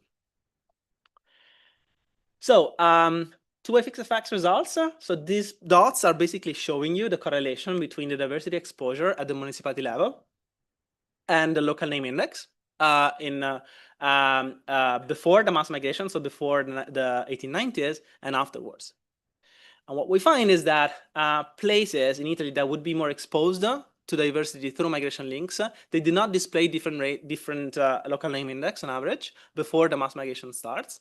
But after that, they do undergo decreasing. They do display falling local name indices, meaning that the names that people are giving in those places, they become more national and less local, which is sort of going in the same direction that we saw for immigrants in the United States. Yes. Are you assuming the same rate of return migration of all these different diverse groups? So right now, I'm actually quite agnostic. I do have some very suggestive evidence that it seems that people that become more Italian, they return at lower rates than others, but we're still talking about a 40% return rate. So How would that affect investment? At all, or did that might happen? You mean How big investments? you mean compositionally, like literally those people, or? The rate to which you return differs from Yeah, the amount yeah. of treatment that you got in the US. Now you're using the amount of treatment in the US to look at these outcome Yeah. variables to mediating thing, Right. return migration. That is also affected by people in the US, then that's going to have implications for. No, gotcha. Yeah. So if anything, again, these very suggestive results that I have seem to tell me that people that were living in more diverse places, they're less likely to return. So if anything, in places that are more exposed to diversity, you would have less of these people sort of compositionally decreasing the local name index. I don't want to load too much on those results because these are, not entirely sure about that. Yep. Okay, so this here, you're sort of, again, in time dimension here, but you could also, like, different regions are sending people at different eras. And so like the return migration is flowing back in different years. Yes. And so could you do something like, could you figure out for a given place in Italy when most of the people are living, when most of the people are coming back, and like, so it should stagger a bit? So to some extent, I'm gonna. So return data are pretty bad. I can sort of. No, I don't. I can sort of estimate based on population data when people are sort of more likely to return. This is going to be quite dirty, obviously, but But even the other side, the starting of the mass migration. that for sure. Some places in Italy come to the US way earlier than other places. Yes. And so they should start getting their treatment earlier. Yes. No, I can look into that for sure. Yes. Yeah. Just very briefly, this is going to be very similar, the difference and differences estimates. So places that would be more exposed to diversity are not displaying different local name index on average, but we do see a decrease after they enter the mass migration period, about like, I don't know, 5 to 6 years after that. So that sort of goes in the same direction. Yep. So the set of names that you have is fixed from the beginning. I'm just confused about this. Like, what happens when you name the merge to our distribution? So the universe of names is kind of like there. I see very few names that get invented over time. The distribution of where those names are given, though it may very well be changing, and in fact it is changing as we're seeing here. But I don't think that like new names are sort of a thing at this point in time. And when you say like the shift in the local name index, where does it come from? Like, is it Southerners adopting northern names? So it's not really a north-south thing. It's really about like mostly southern places adopting names that are more evenly spread across the entire country. So think about like, I don't know, Marco, like a relatively common name that is common across all Italy. And then people are switching from like a very local name to that sort of more national name. Actually, one mechanism for this is that they are trying to avoiding stigma, essentially, like that, the diverse communities you mentioned. It's a bit unclear, like to some extent in very like sort of in very tight-knit communities, like giving a name that is distinctive of your community may actually be positive, no? So in a small town in southern Italy, it could be very well positive for you to have a name that is distinctive of your community. So I wouldn't call it stigma. Oh no, that's for sure. That's for sure. Yeah. That's something that may very well be happening in the US. Yes, that could be a mechanism. Yes. So just very briefly, we have two other measures of proxies for a national identity: strict naming decisions. So local municipal councils can choose how to name streets, and we find that places that are more exposed to diversity are much more likely to name streets after national figures rather than local figures, and the opposite goes for places that are exposed to homogeneous communities in the US, and no effect on like sports or religious or artistic figures. And also monuments signaling national identity are more common in places that are more exposed to diversity, whereas monuments, like generic monuments, are not. So how did that happen? How is it that it looks like the migration experience had an effect on the communities of origin of migrants? So the historical evidence is sort of overwhelmingly telling us that return migration had an important effect here. We're not going to measure precisely return migration, actually, at all, but we can find sort of evidence of the cultural effects that mass migration impressed on those origin communities. So one thing that I would like to show you here is language, and in particular dialects. So as I mentioned before, well into the 20th century, more than 80% of the population only spoke dialects, not Italian. So dialects are really like a sort of important part of the identity of those communities. And so what we do is we digitize this ethno-linguistic atlas of Sicilian dialects, which was compiled over like 30 years by linguists in Sicily. We digitized the first 3 volumes, which cover about 65,000 words. Now, why do I like this source so much? Well, because this is showing you a page, an entry for bossu, which is boss, really, which is not an Italian word, it's an Americanism. And what we know, you're right. So I should call Dutchisms, yes. So I know where this Dutchism was adopted in Italy. So I know in Sicily, I know all the municipalities that adopted this word. And I know that for all the 65,000 words in this dictionary. So I can sort of measure linguistic contamination in local dialects, which is something that to my understanding is really rare to come across.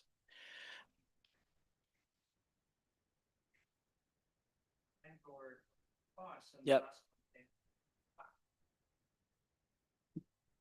You could think of like I think you can see sort of the logical connection. So we are thinking about, yeah. So we are thinking about doing something with the meanings as well. Right now we're not. We're just counting instances. So in places with a below median number of U.S. immigrants, we see about 0.12 Americanisms or Dutchisms. In places with more U.S. migrants, we see twice as many. Okay, so exposure to to the mass migration sort of increases, the adoption of language of English origin words. And then we look at linguistic contamination, so words shared between municipalities from different places. And again, we find a near doubling of linguistic contamination between dialects, again, as evidence that these people were interacting with other people from other parts of Sicily. We have other measures. We do text analysis on the letters that these people send back to their origin communities. We look at the political activity of returnees, and as I was mentioned before, we look at volunteering in World War I, and we find higher rates of volunteering for people that were more exposed to diversity in the United States, again, as evidence of that. Yep. So this is, I'm really short on time here, but this is basically. Yeah, you have 40 seconds. Exactly. So I will tell you at the coffee break. Yes. Yeah. So just to so this is sort of providing evidence of information transmission, which we think operates mostly through return migration into the origin communities of these migrants. So to conclude, a broad literature views the national identity as emerging from deliberate state interventions enacted by elites to foster and legitimize national institutions. What we do in this paper is taking the complementary bottom-up perspective and study how intergroup contact between Italians in the US created a sense of shared identity in those communities, and then study how that percolated back to Italy. And we find that, in fact, these effects spill back to their origin communities into what we call nation building abroad. Yes, thank you very much.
usually too late that people will point it out.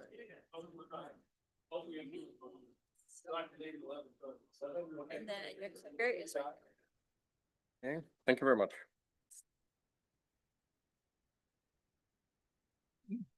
Okay, Mohammed, please go ahead.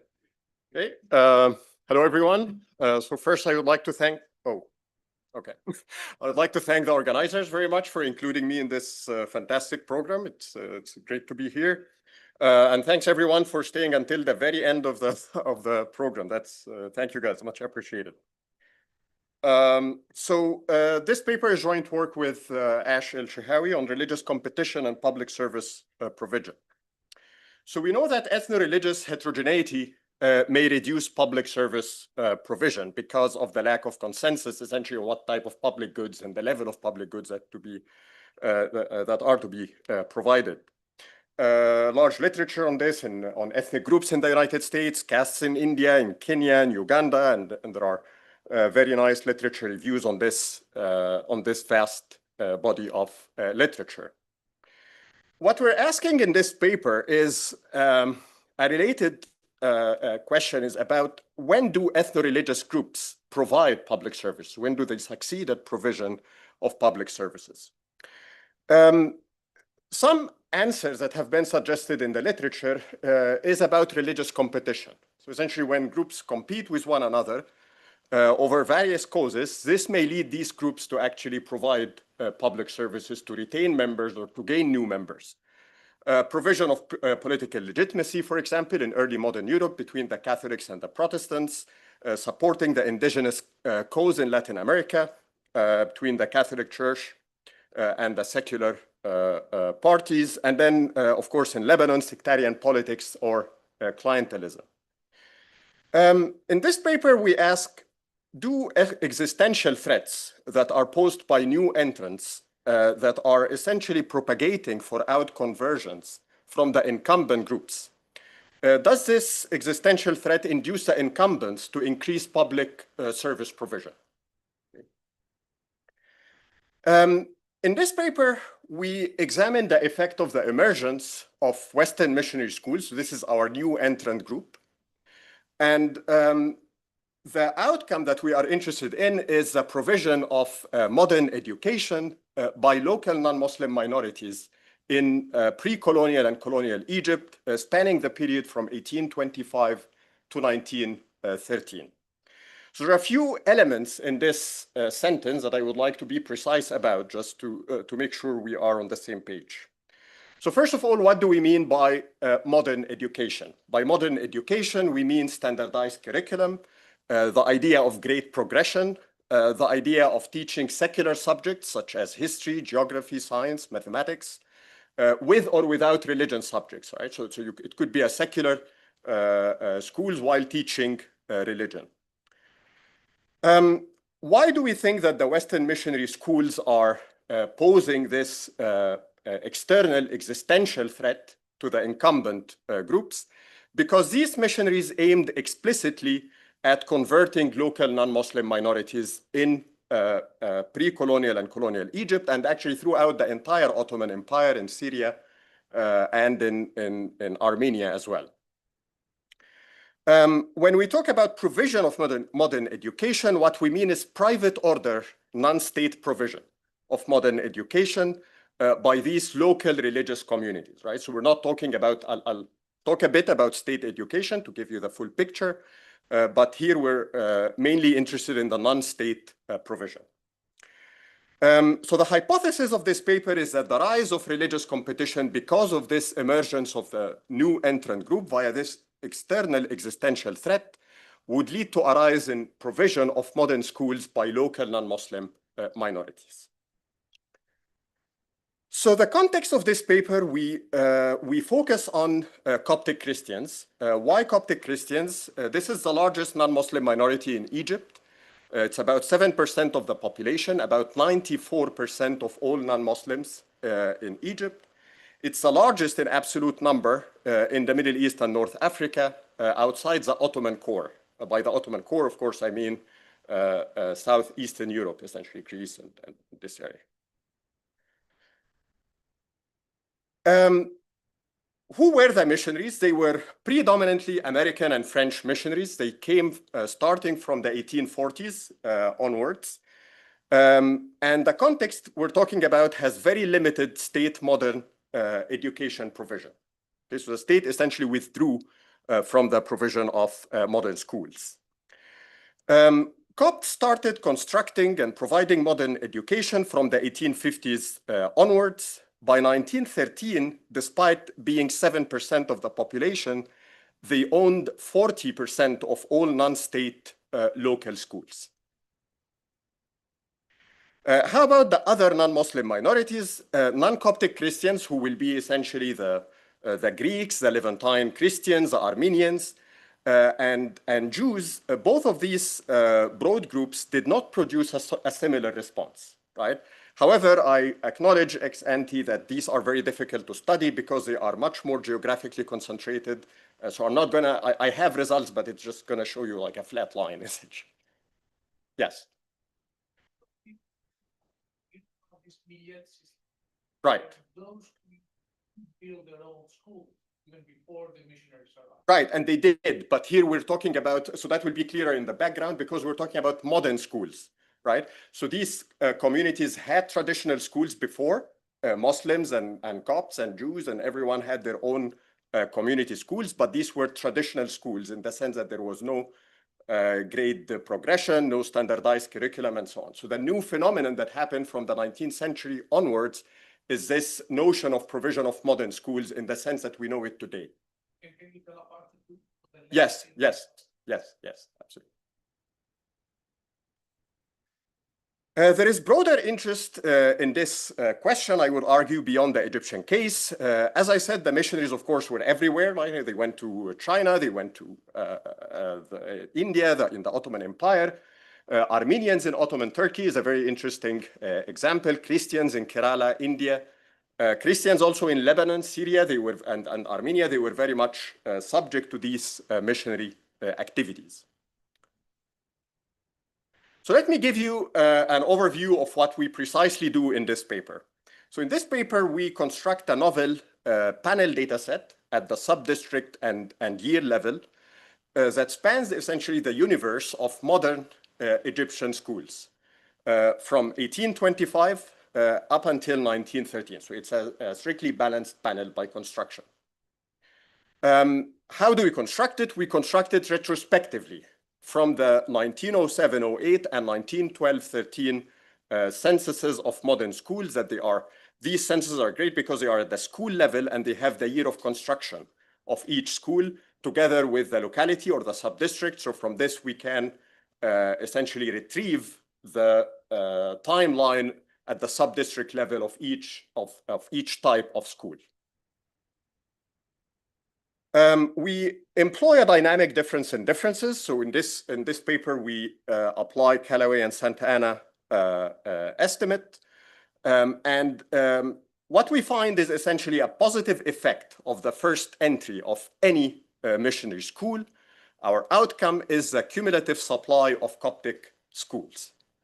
And this effect seems to kick in from year 3 post-entry onwards. We dig deeper into the effect and we find that it's largely attributable to the first entry of Protestant and in particular American schools. Then I'll show you results on the mechanisms. So the first mechanism we focus on is the conversion of Copts, like this idea of the existential threat. We find that the effects are actually shown or they occur only in or mainly in areas where there were actually Coptic converts. Of course, this is descriptive, this is not causal because we observe converts at the very end of the period. So we're just comparing areas with converts to areas without converts. And we find that the areas that had converts are where we see the action. A second mechanism, again descriptively, is the British colonial support of Protestant missionary activities. That was part of the Anglo-American missionary activities throughout the 19th and early 20th century. And essentially, we see that the timeline of the evolution of Protestant schools spiked right after the British occupation of Egypt in 1882. Third, I'll show you some descriptive historical evidence on this interesting coalition, the establishment coalition, essentially between the clergy and laymen, the religious secular coalition within the Coptic establishment, that were essentially the mindsets behind the provision of modern schooling. Yes.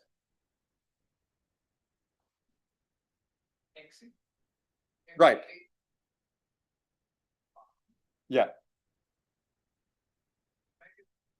Think about the Protestants from Egypt who were the Copts because they were already Christians because the Muslims. Is this an underlying idea? Because one could say, look, why don't they compete? Yeah. So let me break this down into parts. So the first question is, I don't observe exits because essentially what I observe is at the very end of the period, right? So I construct this retrospectively. So best I can do, I don't have results yet, but this is what we are trying to do, is to validate what we're doing by looking at some statistics that we do have for an earlier period from 1875. We do have a school census actually, and earlier, and from the 1840s. Okay, I'm not super worried about survivorship or about exit of missionary schools, just because the historical literature does not show that, does not talk about closures of, or mass closures at least, of any of these non-state schools. The main concern would be actually state schools, okay, because state schools witnessed mass closures. However, the mass closures for state schools happened much earlier. It happened in the post 1840s. So it's essentially before the rise of the Protestant and Catholic activity. On your second question, essentially the Protestants and the Catholics both targeted the Copts. It was not so easy to convert them, by the way, because they are, so I used to have like a figure showing the difference between the Copts and the Protestant and Catholics. Unfortunately, I took it out because of the, I thought about the time constraint.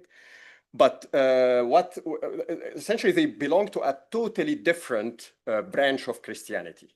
Okay, like from the viewpoint of Christology, Armenians and Syrians and Copts, they are like, let's say there is a tree, they are in this branch, while Catholics and Protestants are together in that other branch. Okay, so they are very different from one another. Did they try to convert Muslims? Yes, they did try, and there are some results on Muslims that I will show you.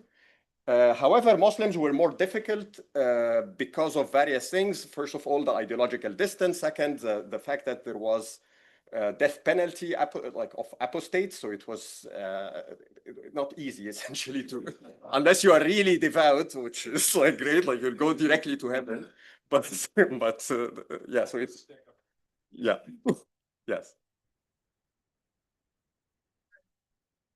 Yesterday about feed and bounty. Yeah. And there, one possible solution was to provide some public services, but instead, the clergy decided to use their extra time to hassle the competitor. Right. So I'm just wondering in this context whether you also see that kind of a response, either internal community pressure, like to not ever send your kid to the Protestant school, and if you do, then you're going to be excommunicated in some way, or like violence or something like that to try to encourage missionaries to leave. This is a great question. Yes, there is evidence on that. I cannot quantify it, but there is very strong historical evidence on actually all of these things that you mentioned. So they were excommunicating kids and parents, sorry, who sent kids, their kids to the Protestant or the Catholic schools. They lobbied the authorities essentially to not accept diplomas of students who are, who graduate from the Protestant or the Catholic school. So there was this element. So they essentially tried to do both, right? And I'm here, of course, the fact that I cannot quantify it doesn't mean that it doesn't exist. It was there. Yes. Context in which the competition approach rises to the top, where like, oh, let's provide some alternative public services versus the kind of harassment approach. I don't know, just even qualitatively, if there were some places where there were stronger efforts on one versus the other, it would be interesting because this is really quite a broad, like you said, it's a broad phenomenon. It's not occurring here. And we saw yesterday that many other contexts in which this occurs, and the competition response seems maybe like quite pro-social and Right. it's good to know like what are the conditions that lead for this to this type of outcome versus more of the violence. That's a very interesting, I have to think about this more. So this is something probably, I'm not sure if you can do it geographically, but one thing maybe one can do is to look at the different Coptic patriarchs, the changes in establishment, because there are like two patriarchs essentially who were very progressive, right? Like who were actually like the founders of this movement essentially. While there is a patriarch in between who was not like that. He didn't, so essentially it's very much subject to the leadership from the top. Yes. Now of course, like one caveat is that I don't have the bottom up, right? Like the demand, any other question? Yes.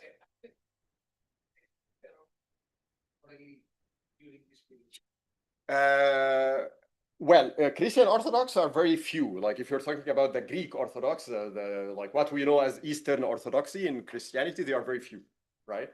But Copts, of course, in comparison to Muslims, they are more elite, right? Like they are more middle class, they are more in the bureaucracy. And as I showed in earlier work, the Jewish community is about 2% of the. No, 2%, sorry, 2% of non-Muslims. Within the entire Muslim community, it's less than 1%. Yes. And they are very, very much concentrated, and they are essentially comparable to Copts. The rabbinic Jews are comparable. The Karaite Jews are a bit less, I would say. Yes. So you mentioned that they were stopping people from going to Protestant and Catholic schools, but were they stopping people from going to Coptic schools, the Coptic schools? You mean the missionaries were stopping, or the Copts themselves? You know, like the Coptic establishment was stopping the. No, well, it seemed like that you said something about the Muslim community was trying to block. No. What I meant is Coptic establishment was trying to block the kids, the Coptic kids, from going to. Yes. I see. Yeah. Other questions? Okay, so.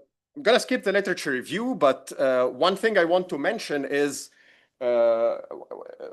this paper, of course, speaks to a very large literature on missionaries and the effect of missionaries and so on. What we're trying to do here is to provide a revisionist narrative, essentially, of this literature. The literature has largely focused on the direct effect of missionaries and the positive effects of missionaries on human capital and the whole range of things. We're not denying this. We're not actually like arguing against this per se. What we are saying in this paper is that there is another indirect effect, right? Like we're not studying the direct effect of missionaries on students who were enrolled in these schools. We're studying the indirect effect via the competition through opening of Coptic schools that then enrolled Coptic students. And we think that the overall effect should be essentially the direct plus the indirect. I'm going to show you very back of the envelope calculation at the very end. Take it with a large grain of salt, but just to try to quantify these two arms, essentially, of the effect of the Protestant or more generally the missionaries. Okay. So let me give you some historical background on Egyptian education. So that's back to Elias' questions. The history of education up to 1800 was under the millet system. Essentially, it was provided, each religious group would provide schooling for its members, right? What are these? These are elementary religious schools. They are called kutabs, and they mainly taught Arabic. All these groups, by the way, were Arabized, right? Like they spoke Arabic, and recitation of religious texts. Contrary to what people think, kutabs doesn't mean necessarily Muslim kutabs. So there were Jewish kutabs, there were Coptic kutabs. Kutabs just mean schools, essentially, like elementary religious schools. We know that Coptic kutabs taught arithmetic and geometry as early as in the 17th century. So they were a bit ahead of Muslim kutabs. These are all the pre-modern schools, right? So when did modern education start? It started in the late 18th century by Western missionaries. The Italians were the first, and then the French came in. The state started also providing modern schooling from 1816 under the Ottoman Viceroy Muhammad Ali. These schools were actually closed to non-Muslims up until 1873. Okay, so that's so that's one aspect. And the second part is, as I was saying before, there were these mass closures of state modern schools after Muhammad Ali, and especially after Egypt's defeat in the war, in the Ottoman Egyptian War in 1841. There was like a large wave of closures. I think the easiest way to give you an overview of modern schooling is to show you the composition of schools by provider in 1912-13 census. So the orange here is foreign schools, okay? And you can see here that there are the missionaries and the foreign secular schools. They are about 41%. Notice that not all foreign schools are missionaries, right? So there were some secular, here I'm talking about from the viewpoint of provider, right? Secular foreign schools as well. Then there are the Muslim schools, about 23%, the Coptic schools. State schools are in gray. They were about 16%. So you can see that state schools are actually fewer than Coptic schools alone, right? And that's why state schools are not like big part of the story. Non-Coptic Christians and Jewish schools, they are of course far fewer, but of course because of the smaller population. The interesting thing here is that the Coptic schools are about 40% of the blues, right? So among the blues, they are about 40%. So they are far overrepresented in the provision of modern schooling than Muslims, given their population size. Yes. You said that they shifted, so these are all modern schools. Yes, these are all modern schools. They're traditional schools also teaching. Yes, so traditional schools I haven't, so the issue is that we don't have them at that school level. Traditional schools, the problem is that they are very hard to enumerate, right? So they were, because by construction, they are like, we can have a school here, essentially, right? Like so it's so very hard to enumerate. They standardize them a bit and they try to enumerate them. So we do have some statistics, but they are very aggregate at the province level. I can do something with that just to show the full picture maybe, but you're right, like in the sense that Muslims still relied on these kutabs up until World War II, essentially. So they were. And the kutabs are not teaching a lot of the stuff. No, they don't teach science, and of course they don't have the capacity. Yeah. Egypt under Muhammad Ali, the Ottoman Empire, because all who have been reading that he had such a big reformer. And Yeah, the Pope would name Muhammad Ali because of this Muhammad. You think? I think. Yeah, okay. I didn't know that. Yeah, so that's like I worked a bit before on the state industrialization under Muhammad Ali, but I haven't. But this aspect, the schooling, is very interesting to examine. I agree that would be one thing. Yes, sorry. So I'm just worried about the use of the term modern schools. Yes. If you actually like modern schools, I would think are more like a late 19th century thing where you Right. have more specialization and Yes. and classrooms. And they do have that, yes. Things like that. Yeah. But so maybe I sort of feel there are two ways. One thing is to have schools that start to teach maybe some math, but then like modern schools would probably come in the 1890s or something like that. I mean. Right, and still, like even the earlier ones in the 1840s, 1850s, they were still teaching secular subjects. Even the state schools in 1816. Of course, it like modern is like it's a continuum, right? Like so, I don't know how modern they were, but still they taught history, geography, and science, for example, and mathematics. Having a time series instead of just the cumulative, like my sense. Yes, I'll. That's true. So I will show you a bit of that. That's true. The spike happens in the like post 1880s and 1890s. Yes. So who were the missionaries? So just a bit of information about the American mission in Egypt, since I'm in America. So this is they started in 1854. It was part of the Anglo-American Protestant missionary movement under the Associate Reformed Presbyterian Church, which later became the United Presbyterian Church of North America. Funding was this congregational giving, so like private donations essentially through the Board of Foreign Missions. The headquarters were in Pittsburgh. And the primary target was the conversion of Coptic Orthodox Christians, right? Like which are again different from the Eastern Orthodox. There were about 700,000 in 1907. They were quite successful, so the conversion worked from 600 converts in 1875, they reached about 24,000 Coptic Protestants, right, that we could observe and enumerate in the census. So they converted about 3.5% of all Copts. Became the largest Protestant community actually in the Middle East. Major institutions, you may know about the American University in Cairo, built in 1919. That was one of the major achievements. Of course, the American University in Beirut is also under the same movement. The French Catholic missions in Egypt, a bit earlier from the 1840s, or even earlier from the late 18th century, I should say. I'm not gonna discuss all the details here. The Jesuits are quite important. And the one interesting thing is the context in France at that time, right? So the French Third Republic suppressed teaching congregations at home under, the Ferry laws in 1881, the closures in 1904. However, they exempted these congregations from teaching abroad, right? So that's a very interesting thing that, the French were propagating for laicity at home, and then they exported religion to the rest of the world. And they did that essentially including into the Ottoman Empire and Egypt. So you see a shift essentially in the Jesuits and other activities from France to outside. This is a picture of an American missionary boat. So essentially they were literally navigating down the Nile essentially, and then they were stopping by these villages and building and exploring and building schools. Data. So the data source we're using is the modern school census from 1907-08 and 1912-13. These were administered by the British authorities at the time. The 1907-08 is in English, 1912 is in French. Okay, it's called the Statistique Scolaire. As you can see here, it's pretty detailed. It's at the school level. It mentions the date of construction, the locality, and it also has the classification by nationality and the provider. So that's how we manage to know whether it's a missionary school or any other type of school.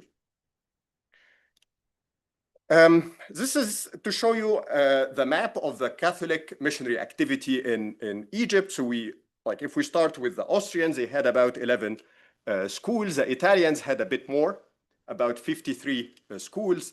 But within the Catholics, the French were by far the largest group, right? Like they penetrated more sub-districts, and then you can tell even from this map where the Copts are, right? So the Copts were located essentially in this middle part of Egypt, right? The Middle Nile Valley.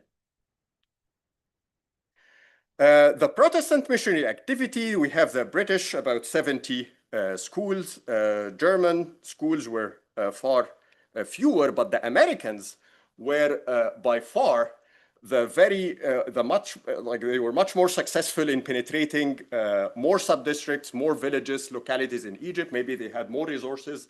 They founded many more schools, which is often a forgotten fact actually about the Middle East, that the most active missionary were the Americans, not the French and not the Catholics.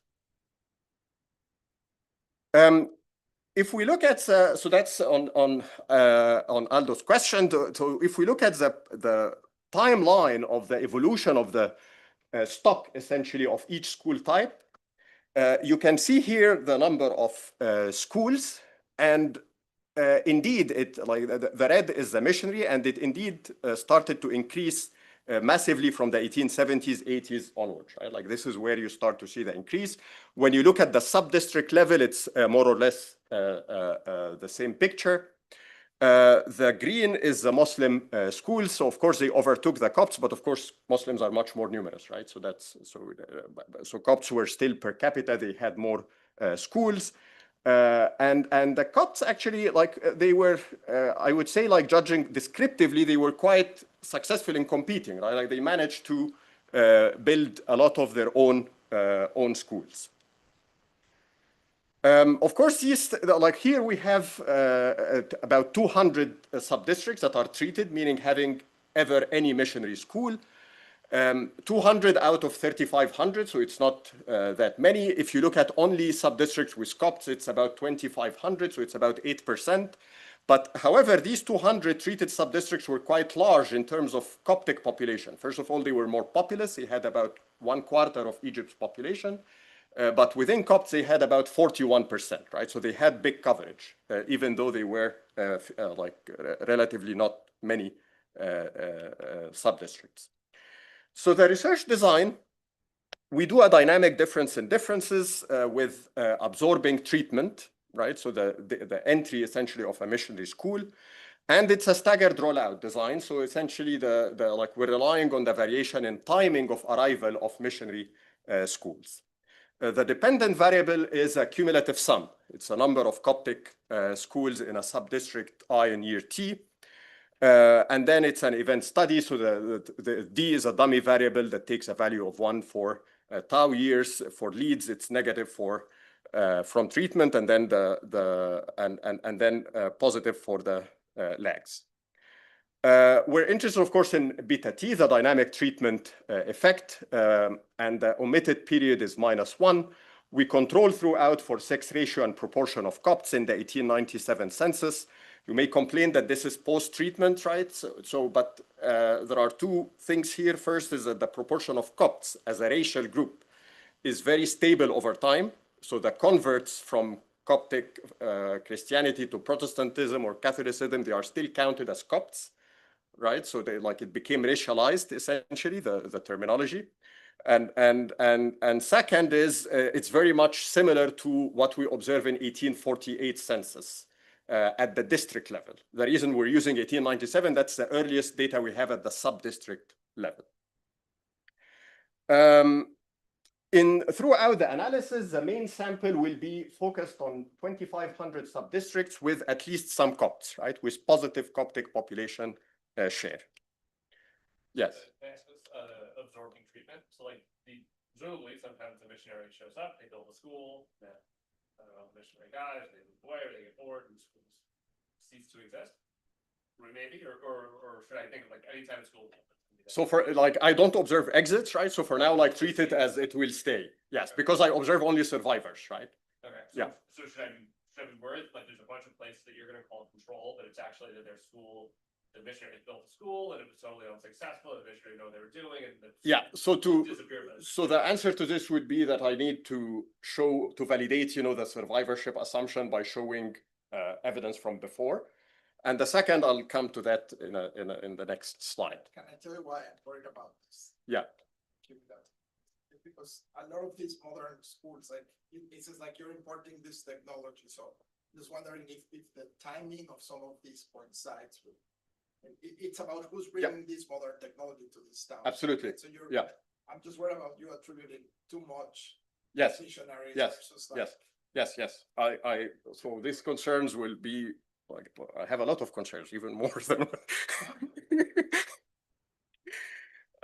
So there are some of the concerns that we have about this identification. The first, of course, is selection into treatment, right? So treated subdistricts may be very different, and they are very different from never treated subdistricts. The subdistricts, even with Copts that never saw a missionary school.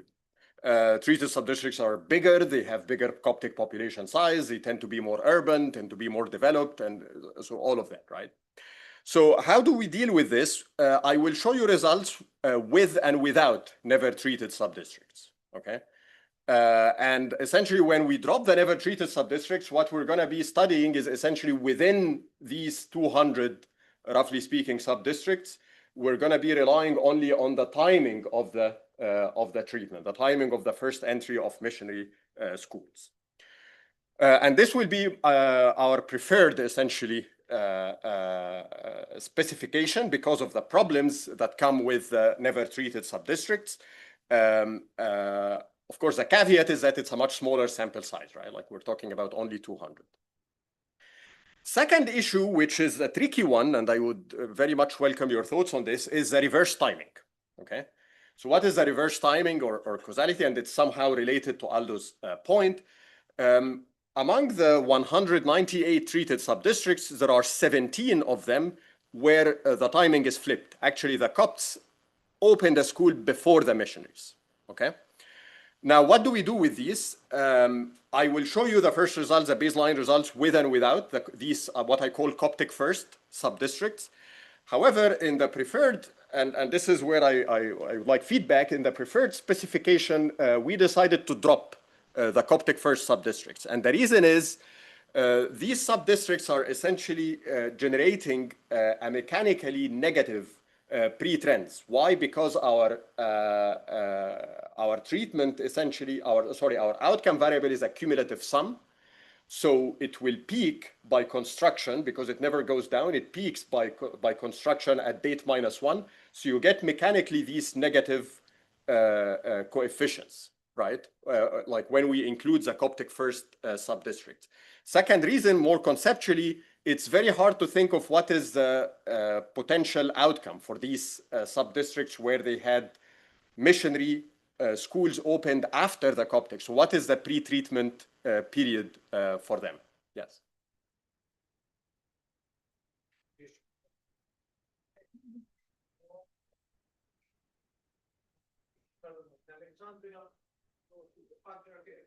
I see a school on the other side of the city. Yeah. I preempt and open the school. Yeah. So, yes. so that you can simply throw them. No. So yeah. Some distance related. Right. Yeah. So 2 points. Thanks for this. So I don't simply throw them. I actually have another analysis where I look at them specifically, the Coptic first subdistricts, and we show actually there is some evidence. I'm not sure if it's causal, but there is some evidence that they actually drove also missionary schools, that there can be some evidence that they were causing entry of missionary schools. In the global picture, it's a very interesting story in the sense that the competition was working as follows. The Copts were responding to missionary schools in some areas, but in other areas, they actually moved there first. And they moved to totally different markets, to totally different districts, not just sub-districts. So they targeted totally new areas. So in the global picture is interesting. From an identification point, it's trickier because I want to isolate the effect of entry of missionaries. But the global picture of competition, they were essentially trying to target new markets altogether because maybe it would not make sense for them to compete on every sub-district. So they were trying to reach out to sub-districts that the missionaries haven't gone yet. There is also, like this implies an important, now for the distance, I don't do the distance yet, but I have analysis at the district level, which is, which shows the results essentially hold. Yeah. Why don't you use, instead of just thinking about reverse causality at first time, use it to kind of separate the effect of the schools into like, is it the school or is it the missionary? Because since you really want to discuss the effect of missions and all of that, you could use those districts using outcomes, education outcomes that you have in this. You mean the missionary without schools, essentially, or you mean? I don't know if you have the timing. But I don't. You have Coptic first sub-districts that then don't get the, or if you observe education outcomes before you get the mission, so you could see the effect of the schools versus the effect of the missionary plus school. So you're right now, your treatment is missionary plus school. Yeah. This one would isolate the school without. Let me think about that. That's a good, that's a good suggestion. And I mean, the way I'm thinking about it so far is that there is an autonomous arm, essentially autonomous growth of Coptic schools that was essentially operating in never treated sub-districts as well as in these Coptic first sub-districts, right? Right. That's right. That's right. So in the macro picture, they are still facing competition. Exactly. Yeah. Totally insulated from yeah, so maybe I can do something with Muslims for this, but it's tricky. Yeah. Yeah. Any other questions? Yes.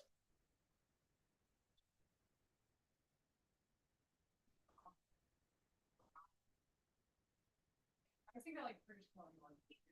But like, is there like, are those of these schools I would imagine are quite segregated from other schools?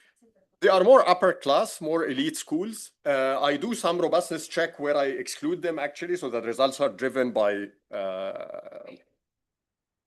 right. Oh, you mean to use this as a placebo, essentially? That's a good suggestion. Yes. Then the third one is endogeneity of timing of treatment. So even if we focus only on the eventually treated, then there is an issue of timing, of course. Maybe they were prioritizing, areas that have more COPs to begin with, and they did, right? So they were going to areas with more COPs. What we do is we control for linear trends in Coptic population share and in sex ratio throughout. Robustness checks, we drop the urban provinces, the big ones. We also increase the Coptic population threshold from 0 up to 500 to 10%. The results hold when we also control for the Copt population size, not just the share. So that's also important to mention. So these are the baseline results. This is any missionary entry and Coptic school supply. Here, this is like never treated are excluded and Coptic first are excluded. What does this mean? So you get mechanically flat pre-trends, right? So because essentially I'm killing all the possible, having an estimable pre-trend. And what we observe here is a positive effect on entry of Coptic, on the number of Coptic schools starting and becomes significant from year 3 onwards. When you include, let me show you first, when you include the Coptic first areas, this is, so essentially the results are not like they become a bit noisier, right? Like as you can imagine, but they still hold, right? So that when you include Coptic first, it still holds. However, there is this issue of the mechanically negative. I just don't believe this. Like this is not because of a confounder, it's just because of this mechanical effect because you're comparing to -1 and the stock will peak at -1 by construction, right? So that's essentially the downside. Then we also include the never treated, right? And when you include the never treated without the Coptic first, then the pre-trends will be driven by the areas that are never treated, right? So these are areas that there are 62 areas where Coptic schools went first, and then missionaries never followed, right? So these are never treated by missionaries. And here you get like this slightly positive and significant coefficients in the period. However, when we do the honest DID, like these are very small in comparison to what we observe in the effects afterwards. Yes. Just out of sense of why the standard errors might be so much tighter for the freedom involved. You mean here in comparison to there? Yes. How big coefficient that be under? I think here it's just because these are excluding the Coptic first, right? So when you include actually the Coptic first, the standard errors become bigger. And the reason is that here I'm shutting off, when you exclude the Coptic first areas, you're shutting off the pre-treatment variation, the opening of schools that comes from the treated group.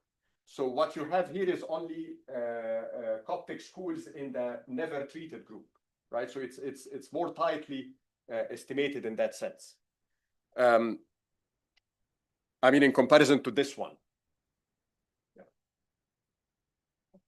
Yes. Can you go on where the missions Right. adjacent to places with the This we haven't done yet. Yeah. Yeah. Yeah. Yeah. and try to estimate the spillover, because you fixed it very well before, but the contribution here to the literature is to show spillover. Right. So this would be in some Yeah. sense the best case, right? I have Yeah. somewhere- So you mean like to construct a counterfactual, essentially, which is like the adjacent groups that were not treated, right? Right. Like- So I'll tell you yeah. New Jersey. So the main, of course, this is great. Like the main issue we have is essentially the Copt population, right? Like these guys were essentially targeting Coptic population, right? So it's not like any neighboring district, like sub-districts. You have a Muslim sub-district, for example, on this side of the Nile, and then a Coptic sub-district here. So you need two sub-districts that are sufficiently close to one another, and they have sufficiently same number or roughly same number of Coptic population. You see that's the main constraint I have is the Coptic population, because Copts are small relative to the population. Yes. Go up and Yeah. build schools to do something else, like build a hospital or build something else, and like, is that a? So that I haven't studied, but yes, that could be like instead of the mission, like the school, as the arm of conversion, essentially. Yes. Yeah. Yeah. Yeah. Yeah. Yeah. So I have only 3 minutes, so let me try to essentially show you more results. Okay. So the one thing is heterogeneous effects by denomination. Okay, so this is essentially showing the evolution. You see here that the Protestants, the areas where Protestants went first were much more, right, much more numerous than areas where Catholics went first. So here we're classifying essentially the 200 sub-districts by the first arriving denomination, right? Whether Protestants went first or Catholics went first. Then we do the analysis by Protestant first entry. So how do we do that? We essentially exclude the Coptic first entry areas, right? So we exclude that arm. And then we look at the Protestant first entry sub-districts only, and then censor the years at the second entry of Catholics, right? So that we want to isolate the effect of Protestant entry. So we stop at the year when if it's a mixed sub-district, when the Catholics entered next, if that makes sense, okay? And then we do the same thing for the Catholic first entry sub-districts as well. So in terms of numbers, we've got about 140 areas that are Protestant first, right? And among these, 125 remained Protestant only. And we have about 39 that are Catholic first, and among these, 22 remained Catholic only, right? So that's what I mean by the censoring at the second entry. And what we find is that the Protestant, of course, because of the large number of treated sub-districts, you get much tighter confidence intervals, much more precisely estimated. They are smaller in magnitudes, however, but this is because of noise, right? So the Catholic first entry is larger in magnitude, but it's far noisier. Of course, this is excluding never treated. So this is like here, I'm asking so much of the data. These are only 39 sub-districts where the Catholics went first, and I'm censoring at the Protestant second entry. So when you compare the effects, the point estimate is larger, but it's partially a Copt size composition because the Catholic entry areas tended to be larger, right? Maybe the Catholics did not have much resources, so they were targeting really the big Coptic areas. I do a whole set of additional results and robustness checks. So we look at Muslim school supply. There is a positive ATT, but it's essentially a byproduct of targeting Coptic present sub-districts, right? So like this, we have very strong evidence that they were really targeting the Coptic areas. Hence, it's noisy and non-robust, so it doesn't hold across all specifications. Even if we believe the point estimate, of course, when you compare it to population, it's a far smaller magnitude. We do a whole bunch of robustness, dropping urban provinces. We increase the population, the Coptic population threshold.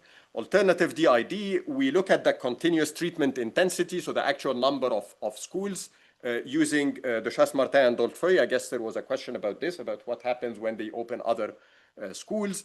We look at the extensive margin instead of the cumulative sum, so just whether they have any Coptic school or not. Reverse causality, this issue of the Coptic first sub-districts, we look at them separately as in the analysis. And then spillover, and we do the district level aggregation as well, and we show results also that we apply this decomposition essentially to try to isolate the own sub-district from the within district spillovers. We exclude foreign secular schools, and we also look at the duration to first Coptic school. Last thing I want to talk about is a mechanism. So the first mechanism is the Coptic conversion to Catholicism and Protestantism. Two different strategies. Catholics were essentially establishment guys. They were targeting the Catholic Church itself. They wanted it to convert. The Protestants were targeting the individuals. They were targeting the rank and file members. Okay,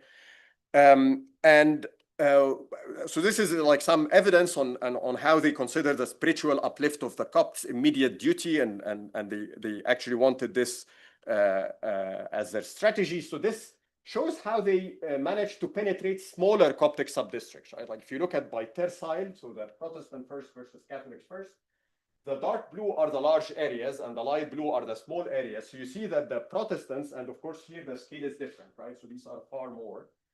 The Protestants went to far more small Coptic sub-districts. This is like I already mentioned this before, that there is a response by the Coptic establishment, and they tried to actually stop them from doing what they were doing. And this is the results when we split the sample by converts in 1907. And we see the effects in the areas where there were Coptic converts to Protestantism or Catholicism. Then there is an interesting additional result, that the results hold when both denominations actually were converting people. Okay, so there's some evidence on, suggestive evidence on some competition between Catholics and Protestants, essentially. We look also at the Coptic religious coalition for Renaissance, and the idea that there were these patriarchs and what they tried to do in terms of non-sectarian universal enrollment, education for girls, secular subjects, and so on.